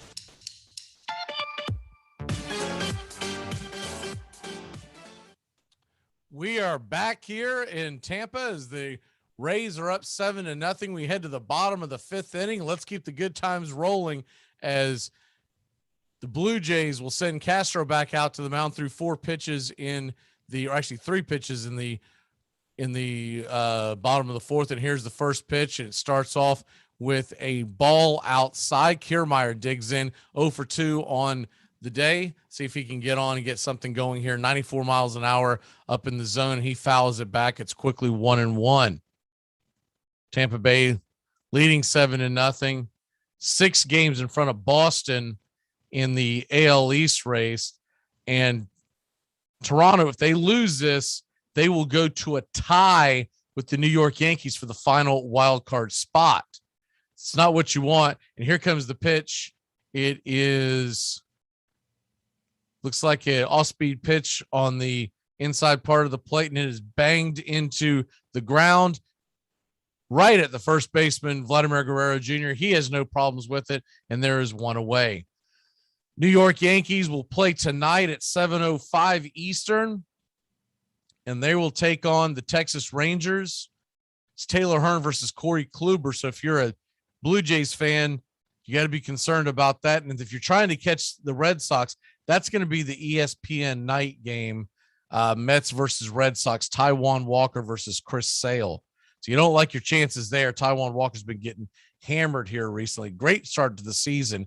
Ever since not saying this is what it is, but ever since that spider tack thing happened, he has been getting absolutely drilled.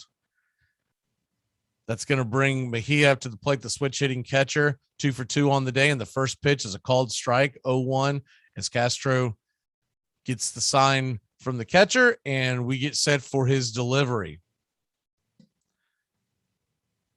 Games that were postponed around the league today already, as the pitch on the outside part of the plate. 2-1 is now the count. 1-1, excuse me. Pirates, Reds, White Sox, Tigers, and Royals, Indians were all postponed due to weather.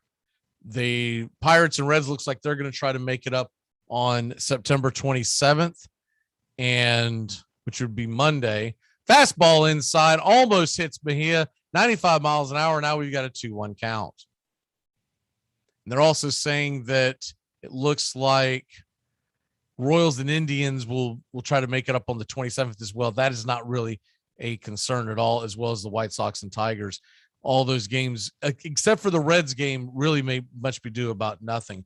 Here comes the 2-1 pitch, and set up on the outside part of the plate, just back inside, 95 miles an hour, banged into the glove of Vladimir Guerrero Jr. He juggles it. He gets it, tosses it to the pitcher. The pitcher does step on the mound, and there is a bit of a collision with Mejia and Vlad Jr., but a light collision, as there are now 2 away. Nothing to be worried about there. Doesn't look like any kind of injury concern. More of a almost like a bear hug, as Vlad Jr. caught Mejia.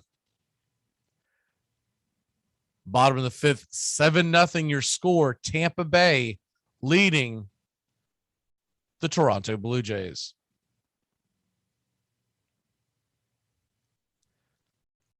Castro, 10 pitches into the game. Here's the delivery on the first pitch. It's 96 miles an hour across the plate. Taylor Walls up to the mound. He hit a 2-run single in the third, that big third inning for the Tampa Bay Rays. The big prospect coming up and getting a chance to play, especially with the injury to Wander Franco, who's on the 15 or 10-day IL. Looks like he could be back, according to Cash. He could be back as soon as Friday with the hamstring injury. Fastball high around the letters, and it is quickly 1-1. Games going on tonight in Major League Baseball. We will bring you Braves Diamondbacks at 9:40 Eastern. Ian Anderson versus Merrill Kelly. And Anderson and the Braves will try to win 3 in a row in Arizona. 3 mammoth home runs last night. 96 miles an hour fastball up around the letters on the outside part of the plate, and it is fought off foul as we have a 1-2 count on Taylor Walls. Other games of interest going on around Major League Baseball. The Phillies will go tonight. It's Wheeler versus Keegan Aiken. What a mismatch. 6.93 ERA of Aiken's to Zach Wheeler's 2.83. Here's the 1-2 pitch and the delivery. And it is an off-speed pitch that is just fouled. Guerrero's getting a lot of work these last 2 innings. Other games, as you look around the docket, we told you about the Yankees and Rangers, Red Sox and Mets. What about Cardinals, Brewers tonight? Mikolas versus Brett Anderson. 7:40 is first pitch. The Dodgers will try to keep pace with the Giants. They are in Colorado. Buehler versus Marquez as the 1-2 delivery getting set. And slider high and outside, but it is knocked foul by Walls, and we'll go back to a 1-2 pitch, 1-2 count. Luis Garcia, he and the Astros will try to keep pace with the Tampa Bay Rays today at 9:38 Eastern. And you got the Mariners and Athletics fighting it out to basically see who's going to be left after this series. Here's the delivery by Castro, another foul back, and could stay in play. Looks like it's going to drift just past the third base dugout, and we'll do it again at a 1-2 count.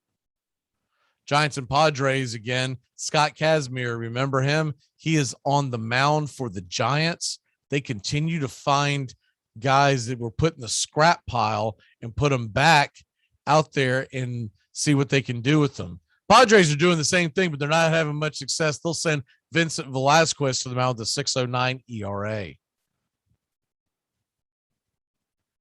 Here's the 1-2 pitch, wide and outside, 81 miles an hour.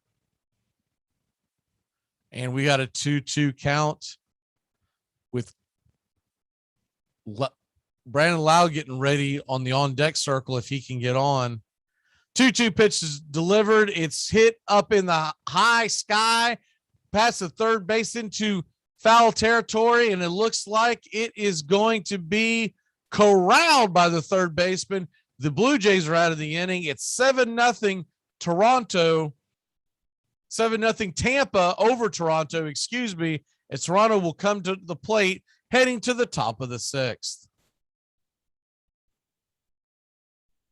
CBS Sports Radio, your home for all things sports 24 hours a day, 7 days a week, coast to coast. Great sports talk expected here. CBS Sports Radio.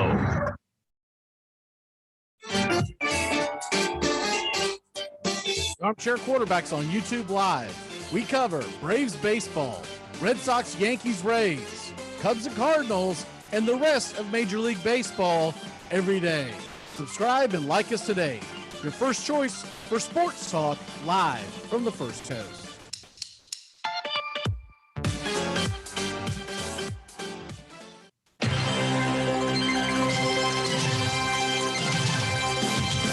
Just like if I'm a Gator fan, I'm not pulling for the Georgia Bulldogs to beat Baylor in the Sugar Bowl. What kind of stupidness is that? Because then you're going to have to go and recruit against that. But you guarantee there's some dumbass Tennessee fan out there going, and I'm like, what are you doing to me? They used to do it to me when we lived up there, and they tried to get me to pull for their team. I still will pull for Tennessee to a degree. Well, this is a basketball side of it. I would see these bars go, would you quit pulling for the Kentucky Wildcats to do well? It's not helping things in Knoxville. SEC, SEC, SEC.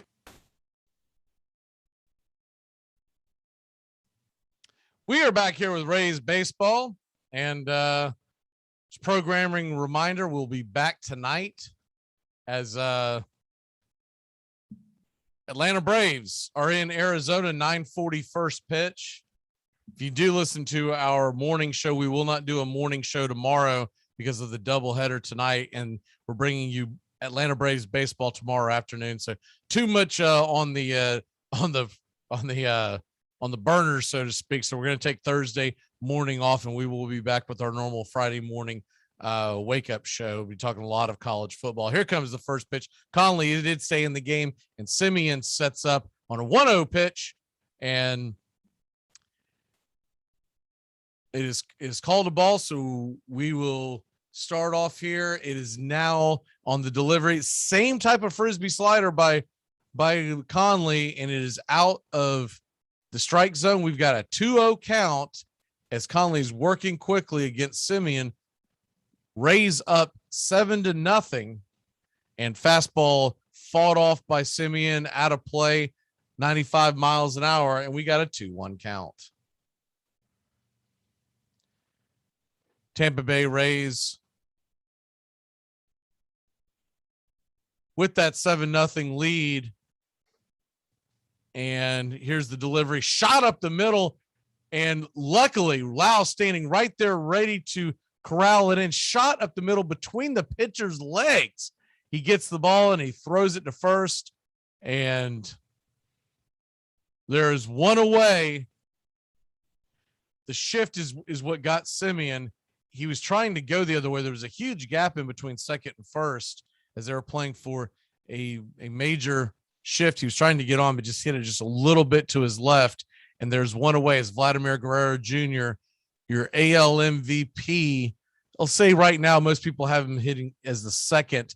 In my book, if I'm voting, I'm putting him as number one. I know what Ohtani's done this year has been phenomenal, but I will also say that Vladimir Guerrero Jr.'s team is in the playoff race, and what he's done is phenomenal. If they find a way in, I give it to Vlad. If they don't find a way in, I have to give it to Ohtani.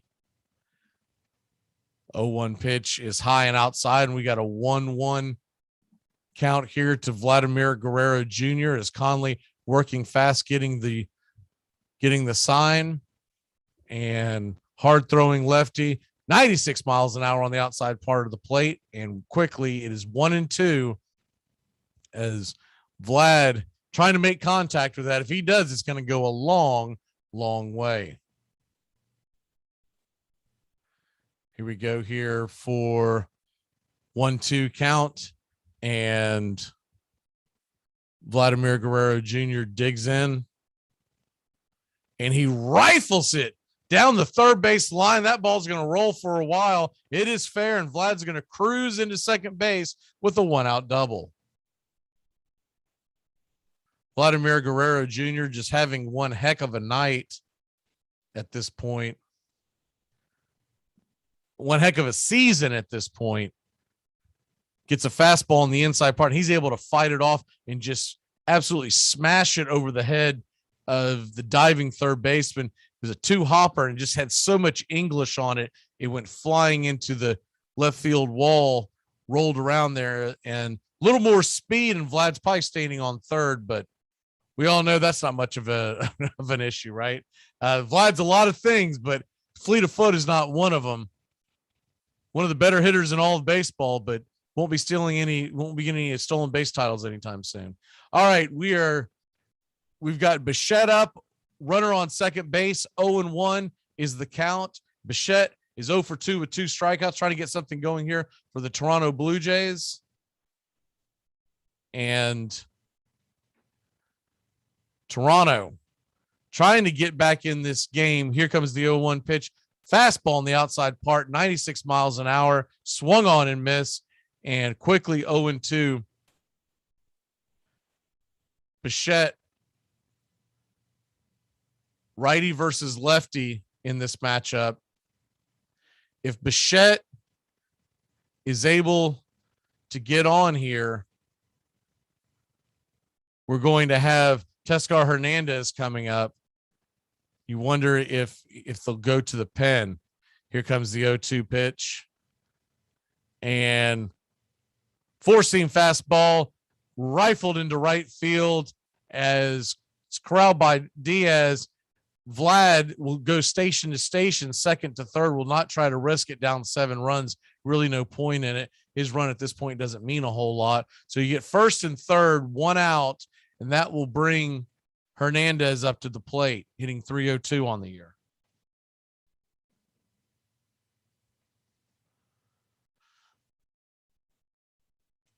The Rays are going to have a meeting on the mound as the pitching coach comes out. He and the catcher and the pitcher are all having a powwow, trying to figure out how they want to attack Hernandez.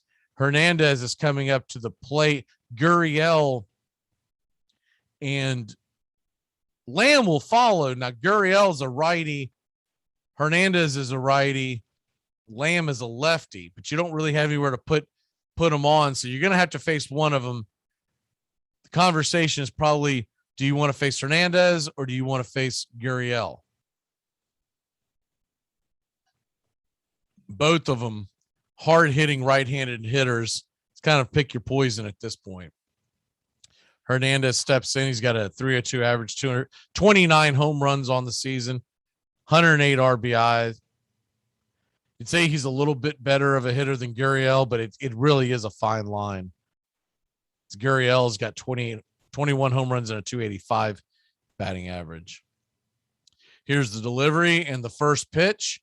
We've got a 1-0 count to start off the at-bat versus Hernandez. Conley versus Hernandez here. Conley's got 23 pitches on the day. And the 1-0 pitch, it is fired into home plate for a 96-mile-an-hour strike. And quickly we are got even back up the count at 1-1. Tampa Bay leads Toronto 7-0 here in the 6th inning, top of the 6th, 1 away. And here comes the 1-1 delivery. Sinker outside, swung on and missed, and it's 1-2. Hernandez down to his last strike. 1-2 count. Fastball on the outside part of the plate, and it is now a 2-2 count. Same location as the last pitch. He did not go fishing this time. So he'll have a 2-2 count. Runners on first and third. 1 out here in the top of the 6th, and Hernandez digs in, trying to get something going here for Toronto early in the 6th inning. Here comes the delivery, the windup, and fly ball hit deep into center field. Kiermaier will be underneath it, but no chance to get Guerrero Jr. is heading to home plate, and the Blue Jays score the first run of the day. Tampa Bay leads 7-1. There's now 2 away with 1 out, with 1 man on here in the top of the 6th. Fastball that was just driven out there. It was almost like a concede defeat type of thing, just to make sure that he did not get on base. You'll concede that run up 7-0. We're going to take a quick break as they're running to the bullpen. Braves lead it. Tampa Bay Rays lead it 7-1. Keep it locked in here on Tampa Bay Rays baseball. One more time. Hey, don't you want a washboard stomach and rock hard pecs? No, I want a flabby gut and saggy man breasts. We're talking baseball. We'll be talking pickups, trades, who's hot, who's not, sleepers and busts, how these players perform and what it means to their teams and what to look for. That's the Armchair Quarterbacks talking baseball. The Armchair Quarterbacks radio show. Where do they go? Magee.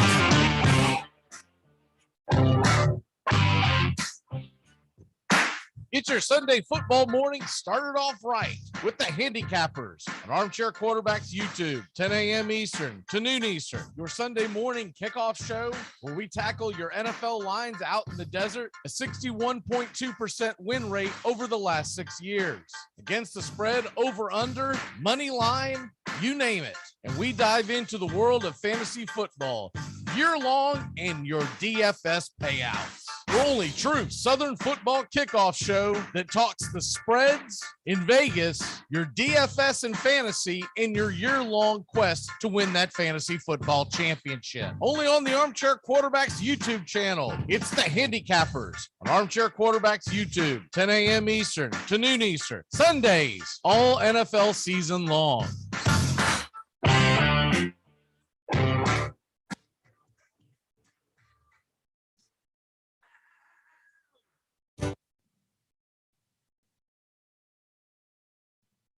We are back here with Tampa Bay Rays baseball, and 2 away in the top of the 6th inning as Gurriel comes up to the plate. First pitch, swings and hits it into center field, and Kiermaier quickly gets it back in. So we got runners on first and second, 2 away with Jacob Lamb coming up to the bat.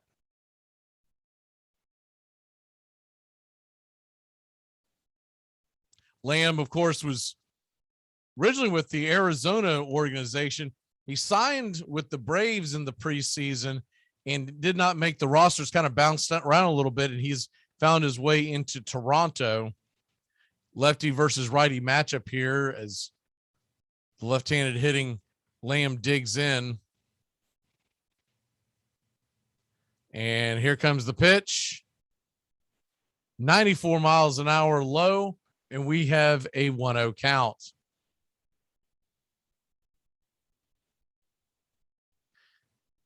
JP Fierson is in for Tampa Bay out of the pen. JP 2.59 ERA. And here comes the 1-0 pitch. Fastball on the outside part of the plate. It hits the black, and it's 94 miles an hour. It's a called strike, and it's 1-1. Gurriel sits on first. Bichette on second. And here's the delivery by JP.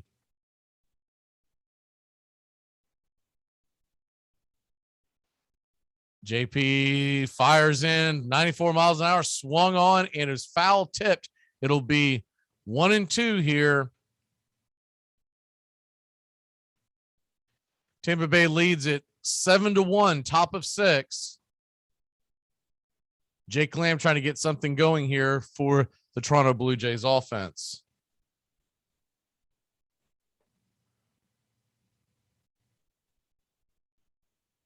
1-2 pitch. Here's the delivery, and JP on the outside part of the plate is now 2-2. 2-2 count. JP's checking his card. They're changing up the signals. The man on second base, and now he looks into the catcher. Here's the windup. Here's the delivery. Little dribbler back to the mound as Lamb hits it into the glove of JP, and that'll end the inning as JP hands the umpire his hat and his glove to check to make sure there's no spider tack. We'll be back in a flash here with Tampa Bay Rays baseball.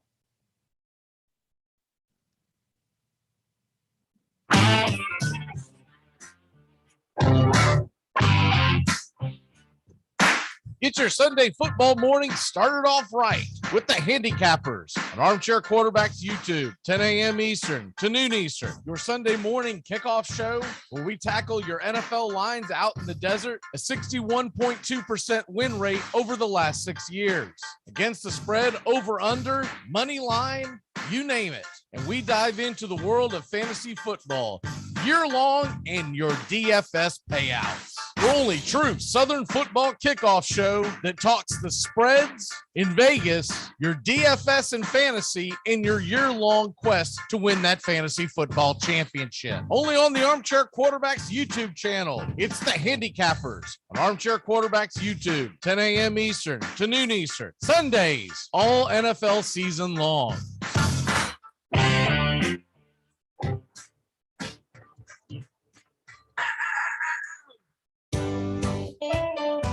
Saturday mornings, 8:30 Eastern. Dixie Football Nation is back and better than ever. We got Tony Agolini, Matt Carr, Tones Ariola, Bobby and Angelo, along with Mac Magee this fall. Dixie Football Nation heads to the gridiron, talking ACC, SEC, the Big Ten, and all the big games throughout the college football land. That's Dixie Football Nation, 8:30 Eastern, 7:30 Central, Saturday mornings on the Armchair Quarterback Show's YouTube channel, going live.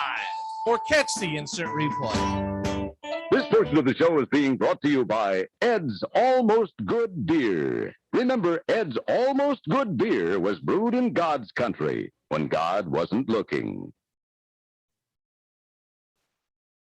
We are back here. Tampa Bay leads at 7-1 as we head to the bottom of the sixth. And that's going to bring Brandon Lau up to the plate, top of the lineup. It's 1 for 3. He has scored a run, hit a single, hitting 237, 34 home runs, and they will continue. Toronto will, with Castro out there on the mound. He is already 18 pitches in. I think he's going to have to take one for the team out here as he fires in the first pitch, and it is ball number 1 as we begin the bottom of the 6th inning. Lau looking at the defense. It's on a bit of a shift, and they set up outside, and then fastball drifts back in, hits it right into the shift. Vladimir Guerrero Jr. gets the ball, throws it to Castro, who's covering first base, had to lean back and get it. Very athletic play by Castro, but he will step on the bag, and it's out number 1 here in the bottom of the 6th. That'll bring us to Randy Arazarino, who's been the man of the hour today. Outside the 3-run jack of Austin Meadows, Arazarino has had himself a day. He's 3 for 3. He's got 2 doubles, a single. As he digs in for the first pitch and swings at the first pitch. It goes high. It goes deep. It goes all the way to the track and going to be caught. That looked like it could have a chance to go out, but Dyson's underneath it, and 1 away, 2 away now in the bottom half of the 6th. As we look to the top half of the 7th, it will be interesting to see what Tampa Bay does with their pitching, if they try to save a little for this weekend, with this being a bullpen game. There's a lot of decisions to make as Ji-Man Choi digs in for the first pitch. Castro throws a slider on the outside part of the plate, and it is called a ball. Quickly 1-0.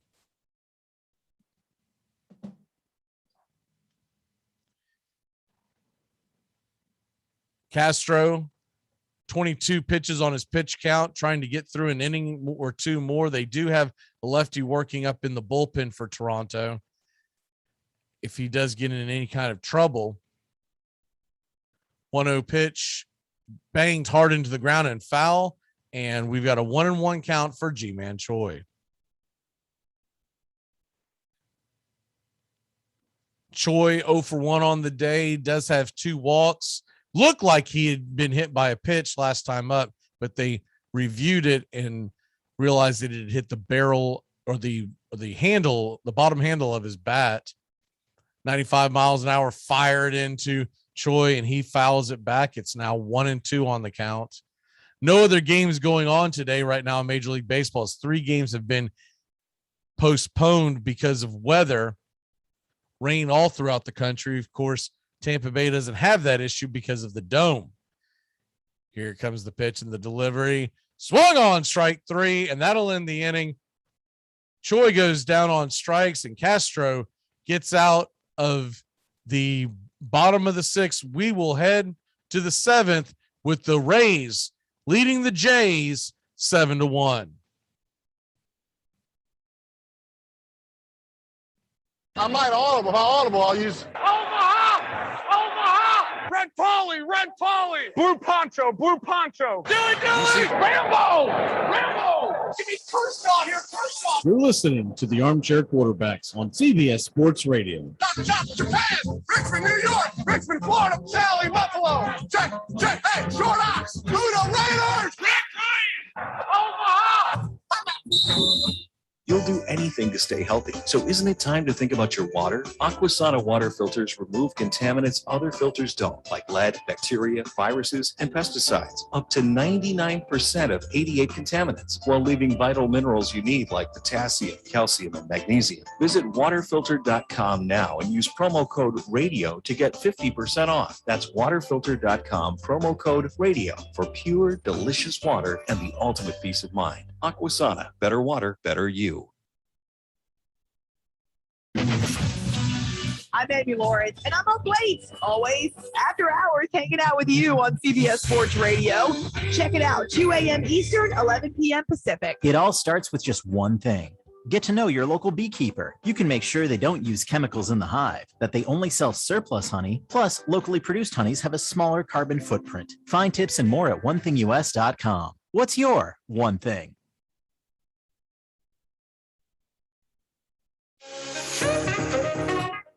Armchair Quarterbacks on YouTube Live. We're talking SEC and ACC, college baseball, and college softball, all the way through spring and summer until we have a champion. Subscribe and like us today. Your first choice for sports talk live from the First Coast.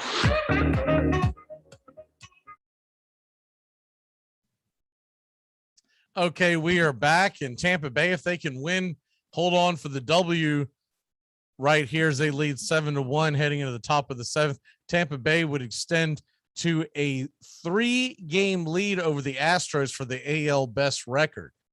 And so we keep an eye on that, as it looks like the Boston Red Sox are going to be in a collision course with either this Toronto team or the New York Yankees in the wild card.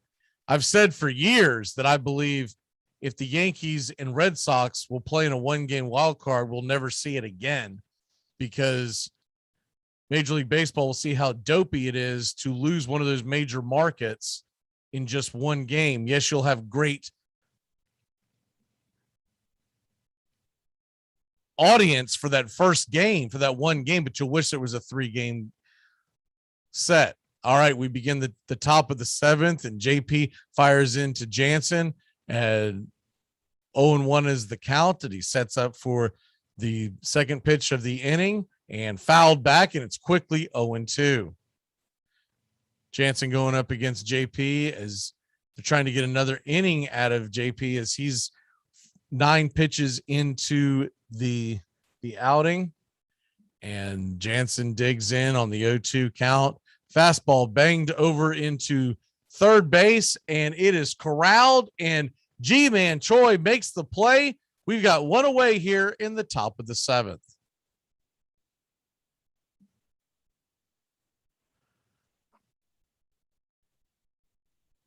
Jansen came in as a pinch hitter for the catcher, Ryan Maguire. So that's going to send Dyson to the mound. Nice play by Yandy Diaz at third base. It was a hard grounder that he spun around and fired it to first, and G-Man Choi had to extend a little bit, but not by much. It was a really good throw by Diaz, and there's one away. Here comes Dyson, 0 for 2 on the day, but always have to be aware of his speed. 94 miles an hour. He swings and he fouls it back, and it's 0-1 to start the at bat.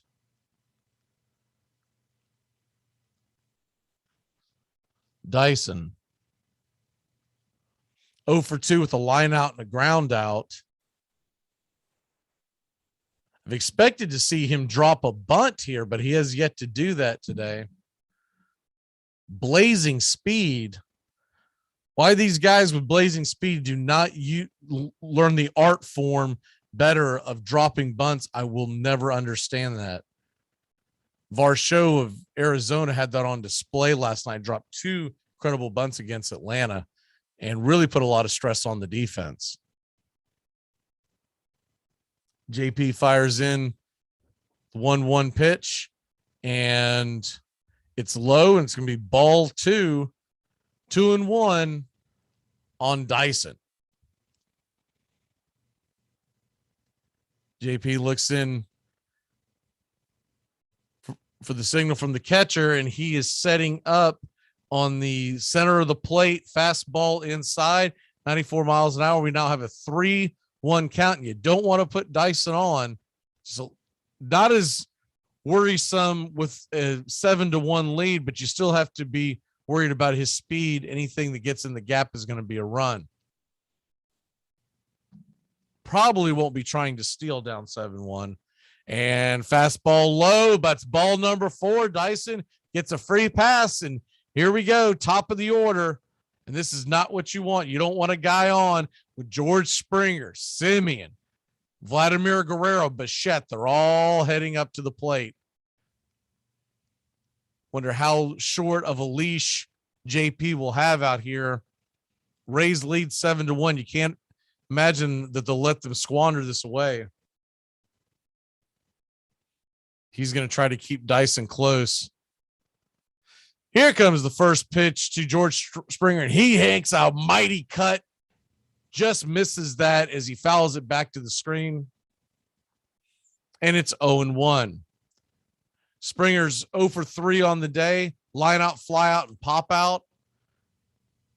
Let's go ahead and make a complete line out, fly out, pop out. Let's go ahead and get him a strikeout. Here comes the 0-1 pitch. And low and outside, ball 1. Trying to get him to chase on a slider, 88 miles an hour in the dirt.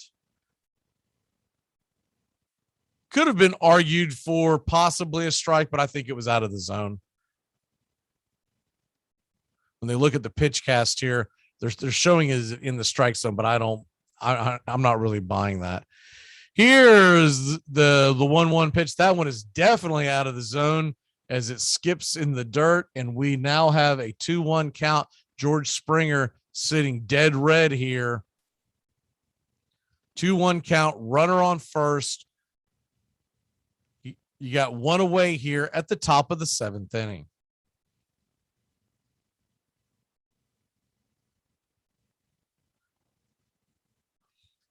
Springer 0 for 3 on the day, gets set for the 2-1 count. He's sitting dead red, probably looking for that slider. He's thrown 3 of them already in this exchange. And here we go again, another slider, and he bangs it foul. First base side was a little behind that pitch.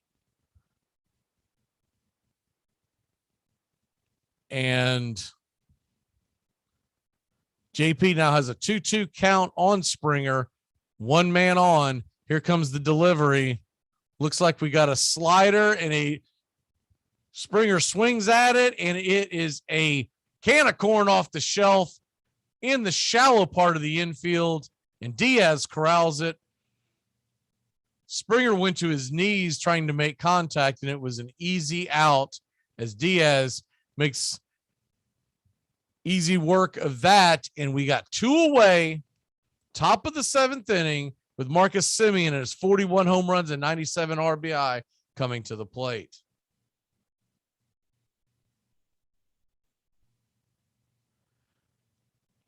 Thank you for joining us here with Tampa Bay Rays baseball. Later on tonight, we will have Atlanta Braves baseball, 9:40 first pitch, as they're trying to chase down the Eastern Division of the National League themselves. JP looks in. Is Semien ready to take the first pitch and watches 86 miles an hour at the knees? They're going to call it a ball, borderline pitch, but probably a good call. So 1-0 is the count for Semien. Semien digs in. 1-0 pitch, and it's on the way. Fastball on the outside part of the plate, 2-seamer. It's 2-0. JP trying to get out of this inning, set the stage for the 8th and 9th with a 7-1 lead for the Tampa Bay Rays. And we got 2 away, 2-1 pitch with Fairbanks warming up in the pen. Here's the 2-0 pitch. Slider called for a strike, and 2-1 count now for Semien as he goes to dial in for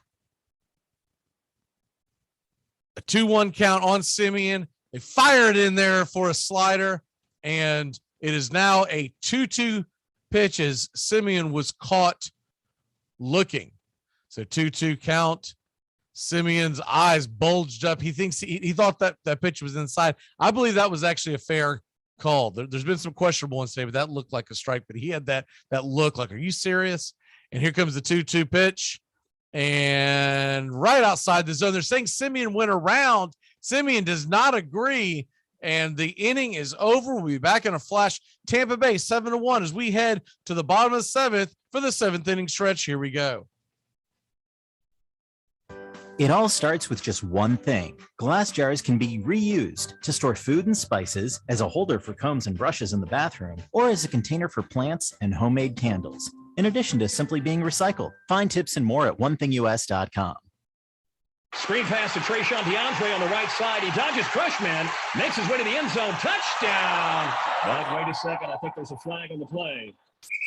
All right, you guys got holding on number 97, right? Yeah, definitely holding. No touchdown. All right, make the call. Yeah, I mean, it was holding. So make the call. Or, we say the flag was for an excessive celebration so they can keep the touchdown and apply the penalty to the kickoff, huh? What do you say? What are you talking about? I didn't see excessive celebration. You sure? Could have sworn I saw a little nene go.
We are back here on Tampa Bay Rays baseball, and Tampa Bay Rays lead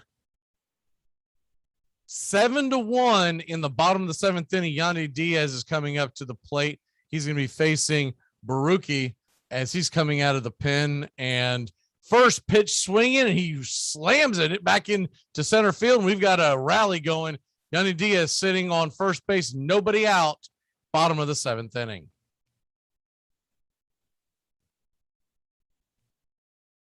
That'll, of course, bring up Baruki, by the way, came in for Castro. That will bring in Austin Meadows, and he will take the first pitch. Ball 1-0 is the count. Baruki, a lefty flamethrower, 96 miles an hour inside for ball one. We get the second pitch and 95 miles an hour, fisted up high in the sky. It's going to be a quick, easy out, short pop up, short work, and out number one here in the bottom of the seventh. Tampa Bay leading 7-1. They got 6 of their runs in the third inning. It was an explosion as Tampa Bay trying to get the first seed in the American League, trying to win the AL East, obviously, but they have a 2.5 game lead on Houston for best record in all of the American League, which would make the entire World Series route come through Tampa Bay. Change up on the first pitch, missed by Margot, and we're quickly 0-1.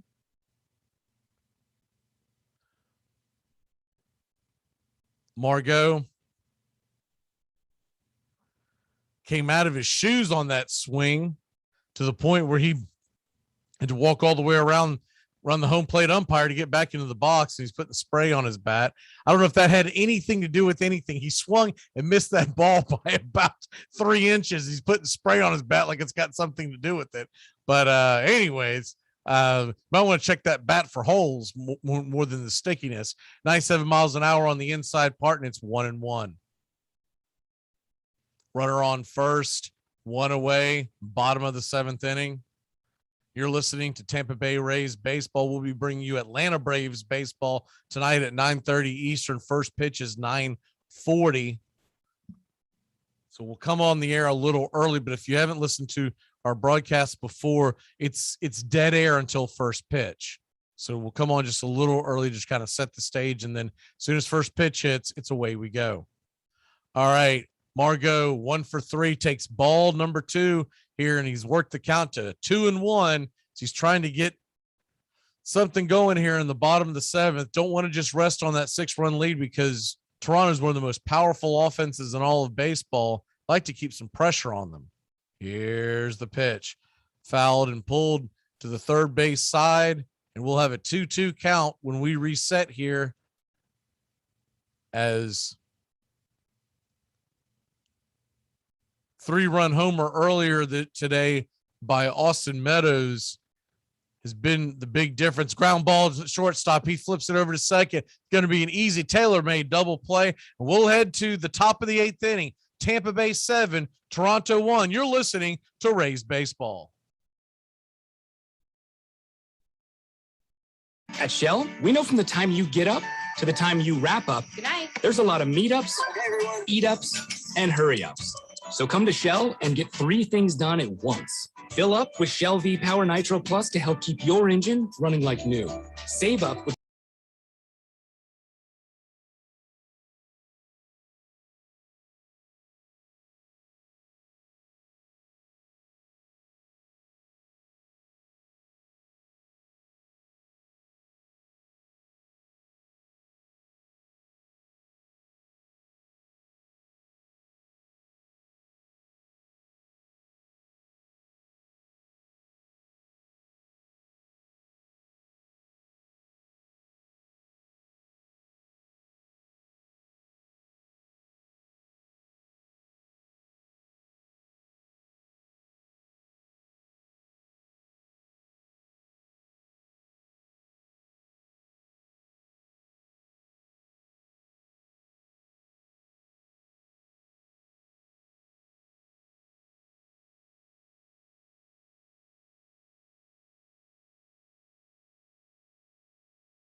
We are back here at Rays Baseball. Is this the year that Tampa Bay finally brings home the World Series? Of course, they lost the World Series in 2008 and last year, and they've been in the ALDS and lost it 4 times.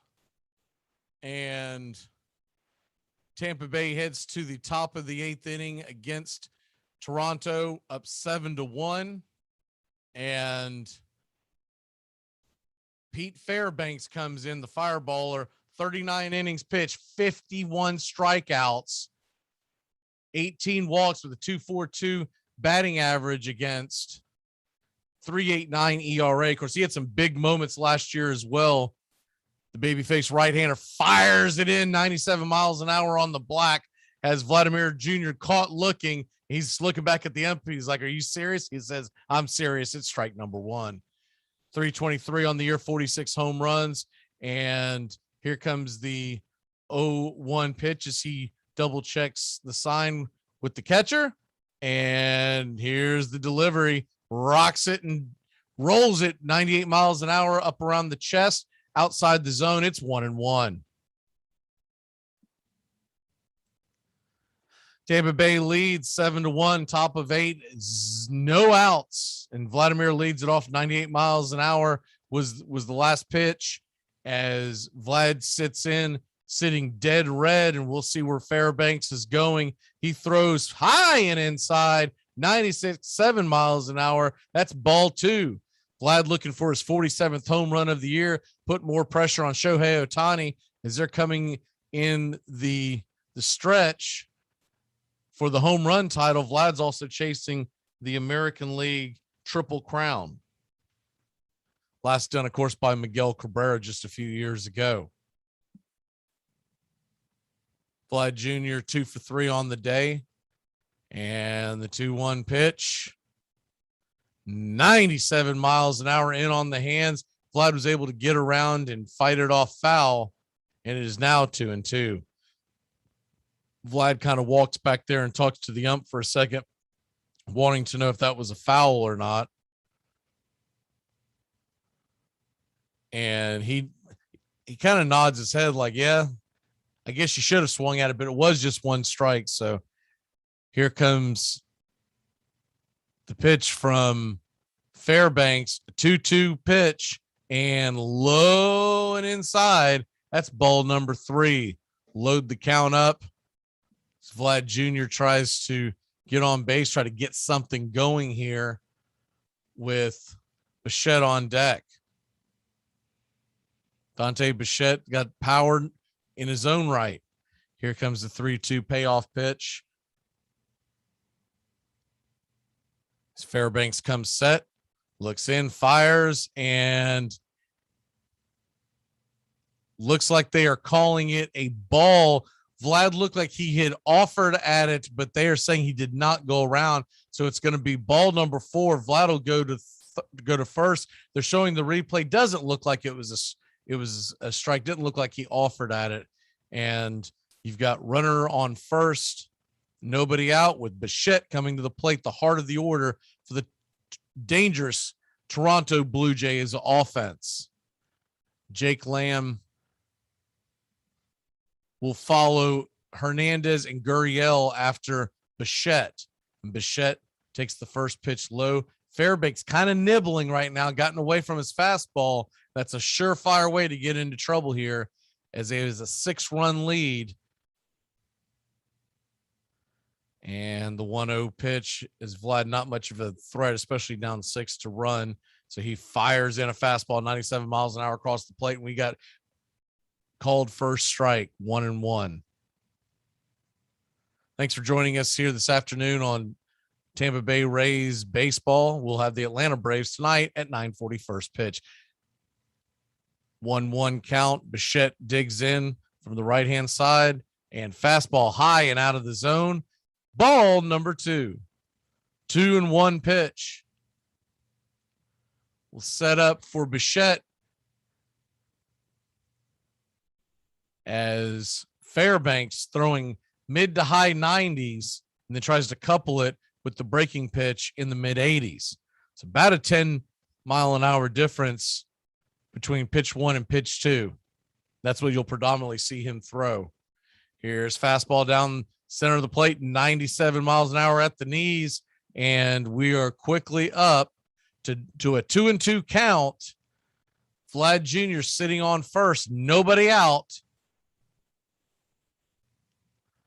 as Tampa Bay holds on to a 7-1 lead here in the top of the 8th inning. Tampa Bay 6 games in front of Boston, 7.5 in front of Toronto, and 8 in front of the Yankees, 2.5 in front of Houston for the best record in all of baseball, all of the American League, excuse me.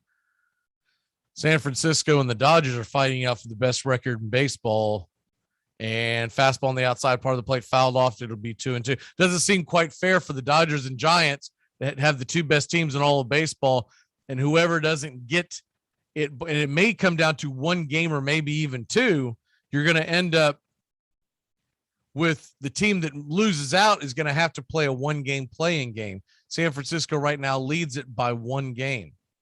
2-2 count. Bichette digs in. And the delivery by Fairbanks. Foul on the left-hand side into the bullpen area. And we'll do it again. A 2-2 pitch. Vlad Jr. off of first base, baited about halfway before he turned back around. We'll reset this 2-2. Fairbanks 12 pitches into the inning. Bichette 1 for 3 today. A 2-2 count. He's trying to get something going for the Toronto Blue Jays offense. And low and outside, 97 miles an hour. And we're going to have a full count here with a runner on first in a 6-run game. Fastball on the inside on the 3-2 pitch, the payoff pitch, and it goes back to the screen. And we'll do it again, as I have to check on the umpire a little bit as the bat came around and hit him in the mask during the swing. And so we'll have to do it again here. And umpire learning he's a little too close to Bichette is what it comes down to. There's a foul ball that came off his mask, but also the bat came around and hit him. It seems to be okay. Just shaking it off a little bit. We get ready for the payoff pitch. 3-2 count, top of the 8th inning. And we'll see if Fairbanks trusts his stuff or if he tries to get creative. Setting up low, and it's 99 miles an hour fastball, but it's in the dirt. Tried to go after him, just wasn't accurate, and we got runners on first and second, nobody out, with Teoscar Hernandez and his 29 home runs and 109 RBI coming to the plate. That'll get a visit to the mound by the pitching coach as the entire infield goes out there to discuss what's going on. Looks like they will leave Fairbanks in, just discussing a little strategy.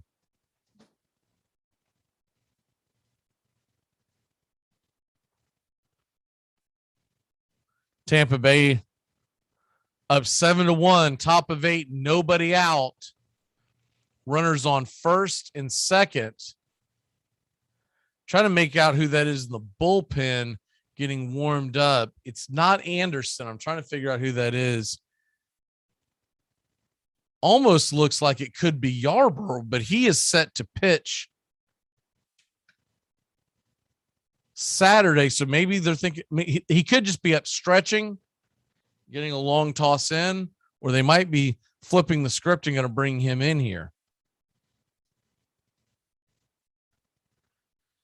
All right, we're back to the action, and Hernandez digs in. 0 for 1 on the day. Fairbanks first and second, nobody out. Fairbanks with the delivery and fastball, 98 miles an hour, but low and outside the zone. Starting off 1-0. This is not what you want if you are Tampa Bay. Got to go after these hitters. A 6-run lead. No reason to dance around this. Here comes the 1-0 pitch. And delivery. Fastball outside the zone as it tails off 98 miles an hour, but it's got some sinking action. And it looks like, though it's supposed to be a 4-seam fastball, it looks like it's dying at the end and not making the strike zone. Here comes the 2-2 pitch. Low, but he's going to call it a called strike. Hernandez kind of looks around. Very questionable strike, but we'll take it. 2-1 is the count.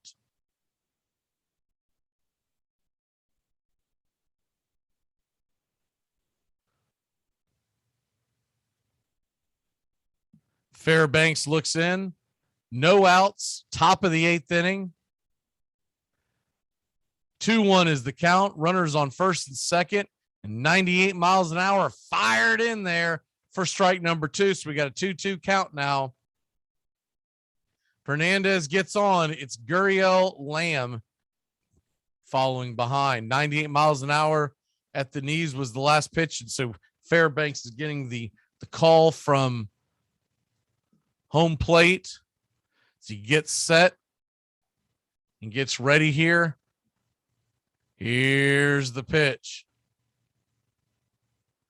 Fouled off 98 miles an hour. And it's going to make it to the right field. Right fielder will get to it. It is an out. He guns it back in to the infield. Vlad Jr. makes it from second to third on the out. The ball looked like it was going to go out of play, but it hung up there, and Margot is able to catch it, fire it back in. Vlad Jr. going from second to third, not something that you're that concerned about if you're Tampa Bay, as you've got a 7-1 lead. You're just trying to get outs right now. You'll trade a run of Vlad for an out easily. So we got one away here now, and that'll bring Gurriel to the mound. Does look like they will stick with Fairbanks with 20 pitches into the inning, only getting one out so far. The flamethrower will go nose to nose with a good fastball hitter in Gurriel. Fastball inside, fights him off on his hands. It goes back to the screen quickly. 0-1.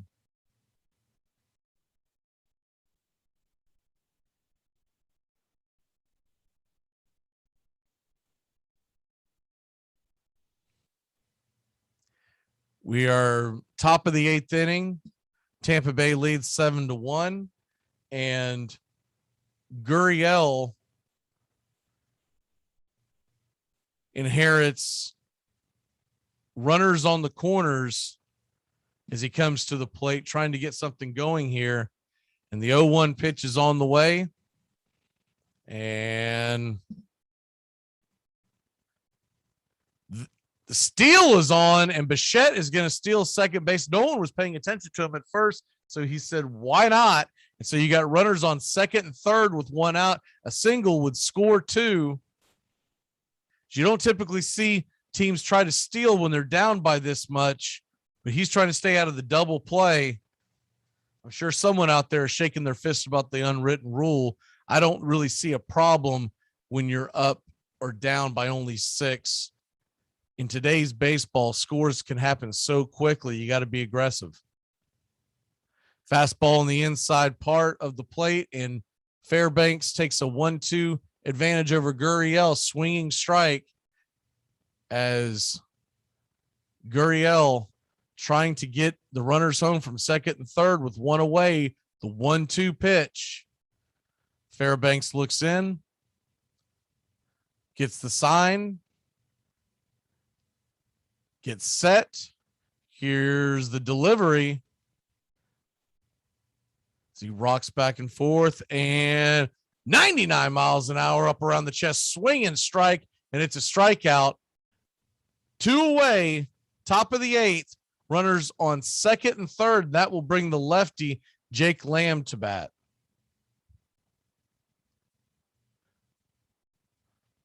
Jake Lamb trying to get that in. Gurriel got caught looking for the outside pitch, could not get around on it. Situation like that with 2 strikes, it's a lost art form, but used to guys would choke up on the bat to make sure that they wouldn't strike out. So they could get one in through the infield, get those 2 RBIs, but they're more concerned nowadays about the 3-run blast. And so away you go. And here comes the first pitch to Jacob Lamb, lefty versus righty matchup here. Fastball on the outside part of the plate, and it is called for a strike number 1. Tampa Bay up 7-1, 2 outs, top of the 8th, trying to get out of this mess so they can have an easy 8th inning, easy 9th inning. As Jacob Lamb 0 for 3 gets set for the pitch, challenging him with gas the first pitch. They'll do it again. Fastball. They don't think his bat's fast enough. It's up around the chest, and he's swinging strike for an 0-2 count. I'd be shocked if they get away from that pitch. It doesn't look like Lamb can catch up with it. 0-2 pitch. Here's the delivery. His babyface Fairbanks gets ready to set in and rock it.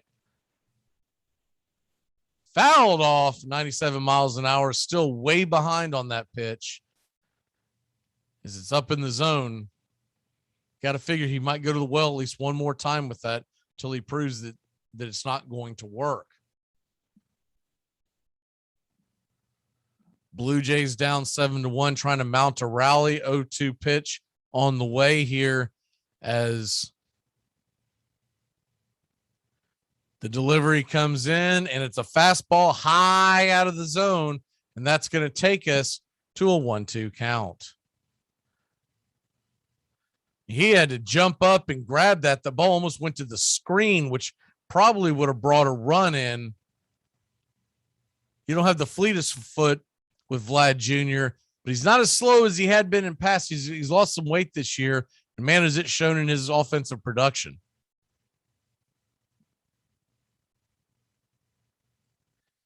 So we got a 1-2 count. There's going to be a powwow between the pitcher and the catcher, Mejia and Fairbanks, going over signs, probably going over what they want to do now as they will go back. They've been going all fastballs this at bat. We'll see what they decide to dial up here on a 1-2 count. Runners on first and second.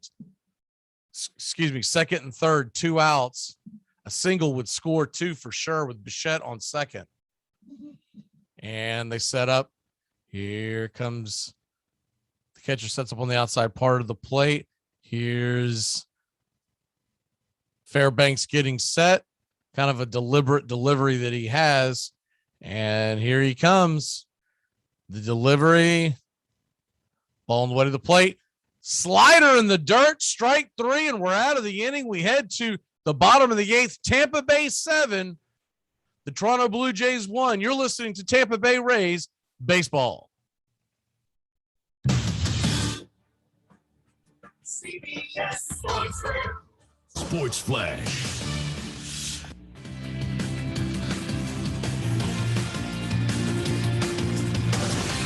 CBS Sports Radio.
We are back here. Tampa Bay up 7-1 and heading to the bottom of the 8th. Kiermaier comes up to the plate, and here's the delivery. We got Brookie back in, lefty versus lefty. Here comes the first pitch, and fastball right in the small of the back of Kiermaier. And Kiermaier wants to know what his issue is as he's barking at him. The catcher and the umpire get in between them. The benches are clearing. There's a lot of yapping going on. Didn't appear to look intentional, but they're going to try to sort this out as the catcher was set up on the outside part of the plate. They come in and they throw in at Kiermaier. Little Kevin Cash is getting heated, and rightfully so. Got to wonder what's going on here. If it's payback, retribution, et cetera, in a 7-1 game where they figure they might be out of it, why not? Let's go ahead and do it now.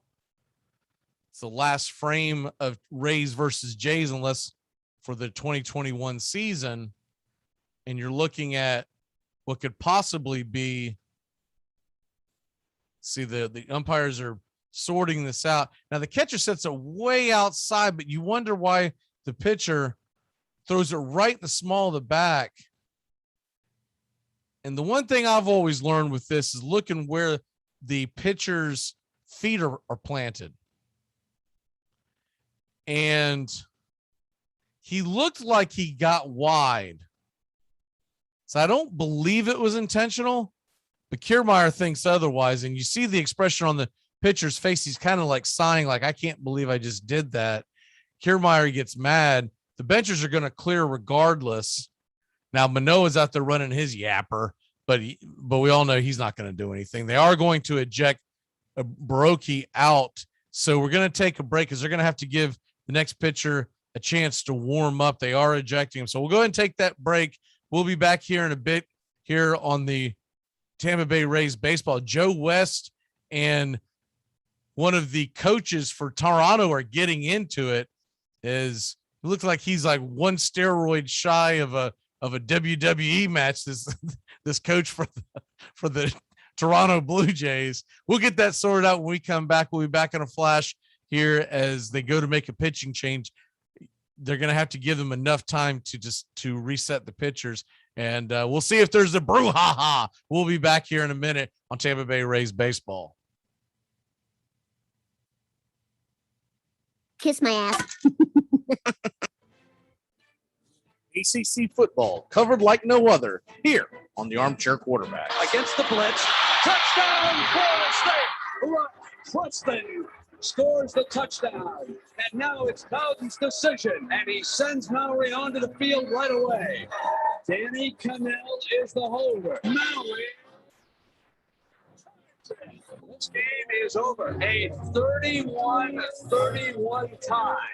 A 31-31 tie. A deep throw by Lawrence. A lot of contact. Justin Ross broke free from it. He's down in the end zone. Touchdown, Clemson. Justin Ross, a freshman wide receiver, big, rangy, and Trevor Lawrence knows. Throw it up against that single coverage. Give him a chance to make a play on a 50-50 ball. If you're a fan of the ACC, pull up an armchair. You're home. Weekends in the fall just got a hell of a lot better. Saturday mornings, it's Dixie Football Nation. We talk SEC, ACC, the Big Ten, and more. As the only true Southern football kickoff show, you don't want to miss it. Saturdays, the Armchair Quarterbacks have got you covered all football season long. No flags on the field. It's a miracle. Mr. Rippemoff? Yes, Dorothy. A reporter and crew from News Center 7 Wastebusters are here to see you, sir. News Center 7. Wastebusters. They expose mind-boggling waste of taxpayers' money right here in the Miami Valley. What do they want with me? They said you sold the government a ballpoint pen, sir. So? For $1,000. Well, it came with refills. And a jar of paper clips for $2,000. They were multicolored paper clips. Uh-huh. Red ones, blue ones. What should I tell the Wastebusters, sir? Do they have lights and cameras? And the ballpoint pen, sir. Tell them I went out my window, down the fire escape, and then booked down the street screaming like a madman. I don't think they'll believe that, sir. Mr. Rippemoff? Uh-oh. Get caught up with the big stories from around the world in sports in just a few minutes. It's Take Me Out to the Ball Game today, weekday.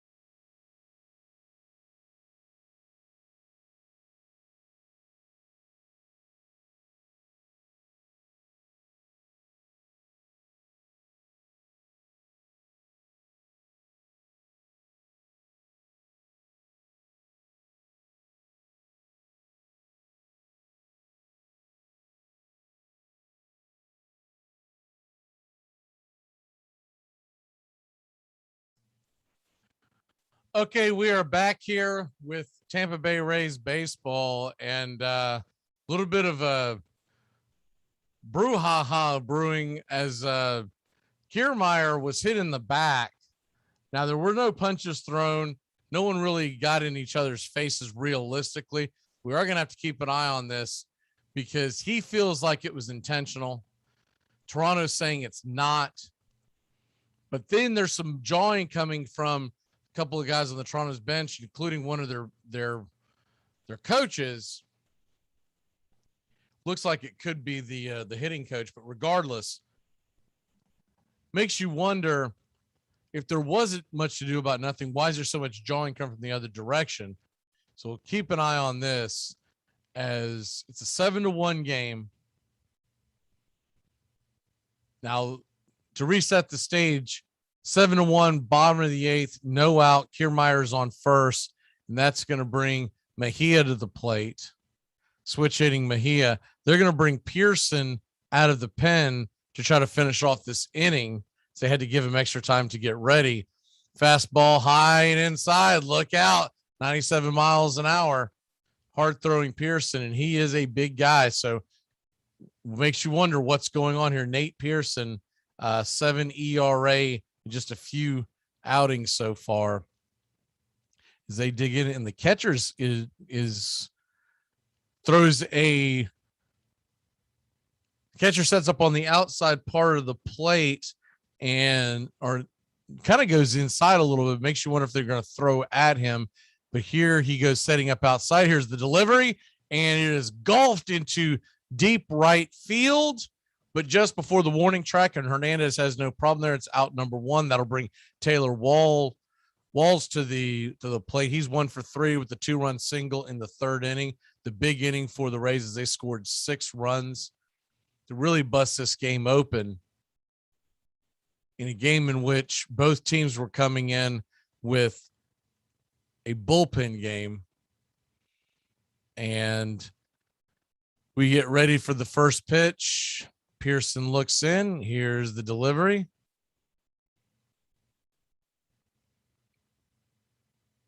And he fires, throws it to the backstop, and that's going to run Kiermaier up to second base.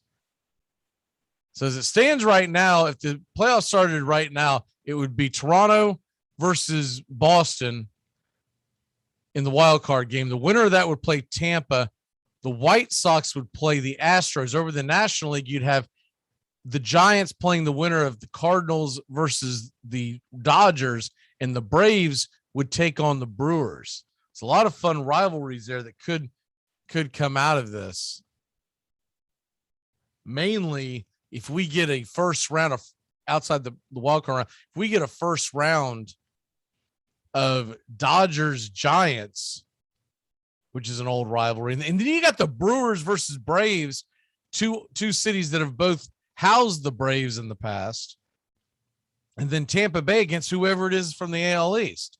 So you're gonna have some really good rivalries. I think the one that'll be most forgotten about will be the White Sox versus Astros. There's less sizzle in that.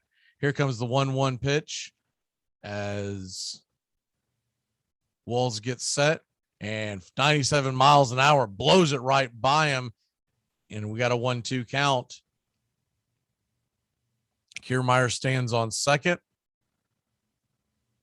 Tampa Bay threatening to score.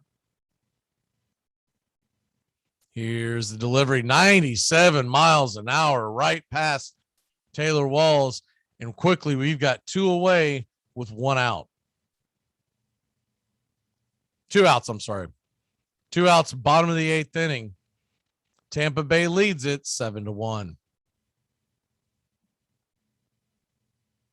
So that's going to bring the top of the order back up. And Brandon Lau 1 for 4 with a single in the 3rd and a run scored.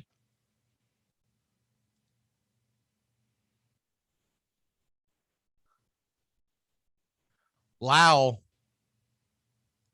lefty versus righty, and we get set for the pitch. Here's the windup and the delivery, low and inside, banged off the banged off the leg of Lau, and he goes down. He's kneeling on himself right now on the ground. Looks like he's going to be okay, but the umpire is checking with him. He's kind of staggering his way back up. It's going to be an 0-1 count. If you're just joining us, the big story here is A, Tampa Bay scores 6 in the third to really take command of this game. And then B, here in the 8th inning, the bench is clear after Kiermauer gets hit with a pitch that looked intentional. Fastball in the small of the back. Toronto claims that it wasn't. Montoya, the manager, had to keep one of his coaches from going ballistic on Cowboy Joe West. Joe West threw the pitcher out of the game. Of course, usually all that bravado is much to do about nothing, but it is relevant. See if there's any suspensions that come about in this. 1-1 pitch, 99 miles an hour, low and inside. That'll take us to a 2-1 count as Brandon Lau trying to drive in the 8th run of the day for the Tampa Bay Rays.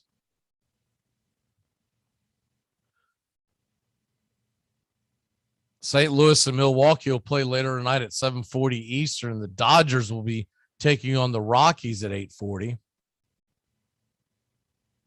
Here's the 2-1 pitch and low ball number 3. Looks like Tampa looks like it's Anderson warming up in the bullpen.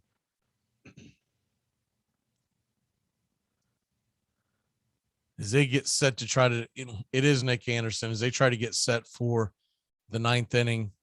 Fastball on the outside part of the plate, and Lau will draw the walk. Brandon heads to first, but first and second, 2 away. With Randy Arazarino, the man of the hour today. He's already 3 of 4 with 2 doubles. Can he make it 4 of 5?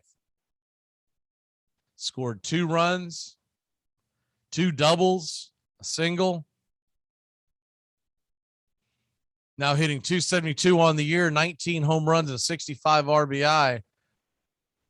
He's got 2 ducks on the pond. If he can shoot one in the gap, it would score them both for sure. Arazarino just coming off the IL recently as Pearson digs in.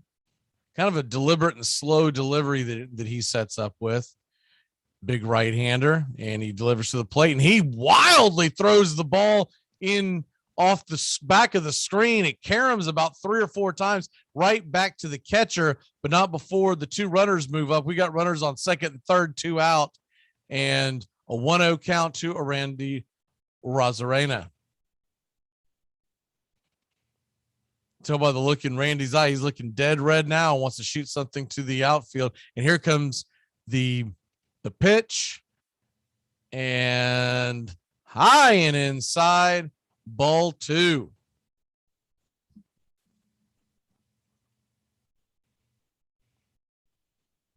Rays lead at 7-1. Bottom of the 8th inning. 2-0 count on Randy Arazarino as we get ready for Pearson to get reset.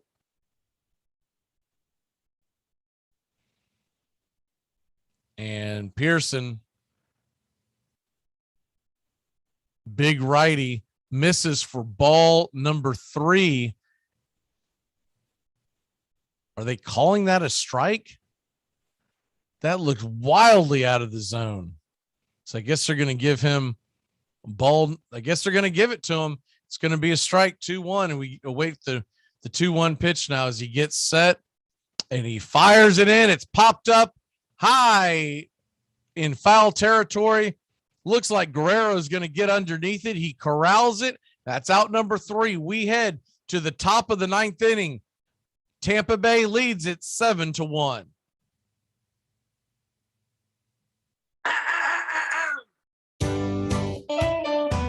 Saturday mornings, 8:30 Eastern. Dixie Football Nation is back and better than ever. We've got Tony Agolini, Matt Carr, Tones Ariola, Bobby and Angelo, along with Mac Magee this fall. Dixie Football Nation heads to the gridiron, talking ACC, SEC, the Big Ten, and all the big games throughout the college football land. That's Dixie Football Nation, 8:30 Eastern, 7:30 Central, Saturday mornings on the Armchair Quarterback Show's YouTube channel, going live. Or catch the instant replay.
We are back, and hopefully we're about to send in. It is not Nick Anderson. It ends up being David Robertson.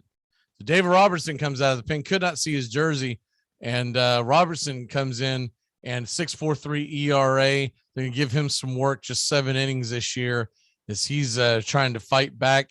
And if they can get him going, what an added arm that would be to the Tampa Bay Rays pen as they head into the postseason. Danny Jansen, the catcher, digs in.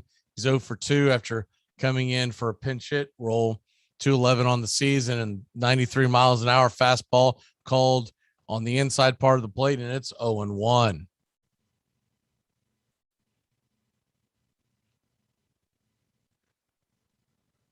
Oh, 1 pitch sets up for the delivery, and here it is. Curveball in the dirt, and it is quickly 1-1 as Robertson's trying to get in and out of here. Put the final nail in this coffin for the W. If they do want to get some retribution, remember Robertson throws mid-90s. He'd be a good one to go after with. And he misses on the outside, so it's 2-1, and here comes the 2-1 delivery to Danny Jansen, David Robertson, the ex-Yankee, the ex-White Sox, and here we go. Delivery slammed into left field on a line on a rope, but Arazarino is right there at the warning track to make a running catch, and it's out number 1, 2 away from a big W for the Tampa Bay Rays. Tampa Bay leads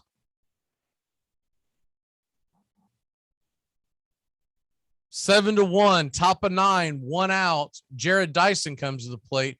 He's 0 for 2 with a walk, and he takes the first pitch looking for a strike. Tampa Bay is off tomorrow. They will go back at it on Friday against the Miami Marlins. Here's the pitch, and 0-1 pitch fouled off by Dyson. It's quickly 0-2.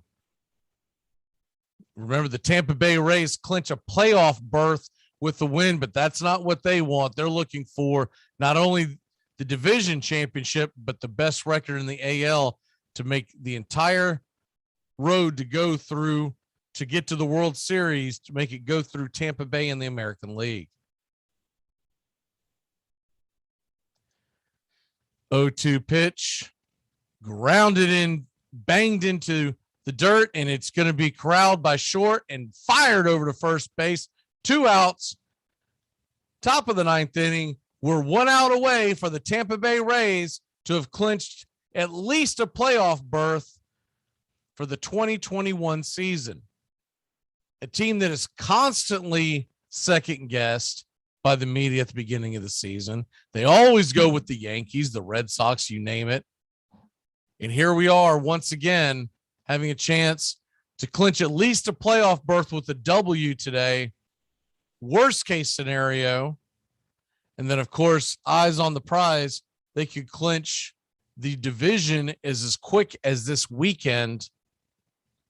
And that'll bring George Springer up to the plate. George Springer takes a look at the first pitch, knuckle curve, and it's a quick first strike. Here's the cutter on the inside, and he'll take that for strike number 2. And the knuckle curve bangs into the ground on the third pitch. It's going to be a ground out to the left side of the infield. Corralled, gunned over to first, and that's it. Your Tampa Bay Rays are headed to the postseason. The 2021 Tampa Bay Rays have clinched a playoff berth. Bare minimum, they'll get a wild card. Where our eyes are on the divisional prize. Tampa Bay will be back at it Friday night against the Marlins. Congratulations to the Tampa Bay Rays. Thank you for listening. And we'll be back with more Tampa Bay Rays baseball throughout the rest of this season and postseason. I'm Magee for Tampa Bay Rays baseball. Thanks for listening. We will be back tonight with the Atlanta Braves at 9:40 Eastern on this very network.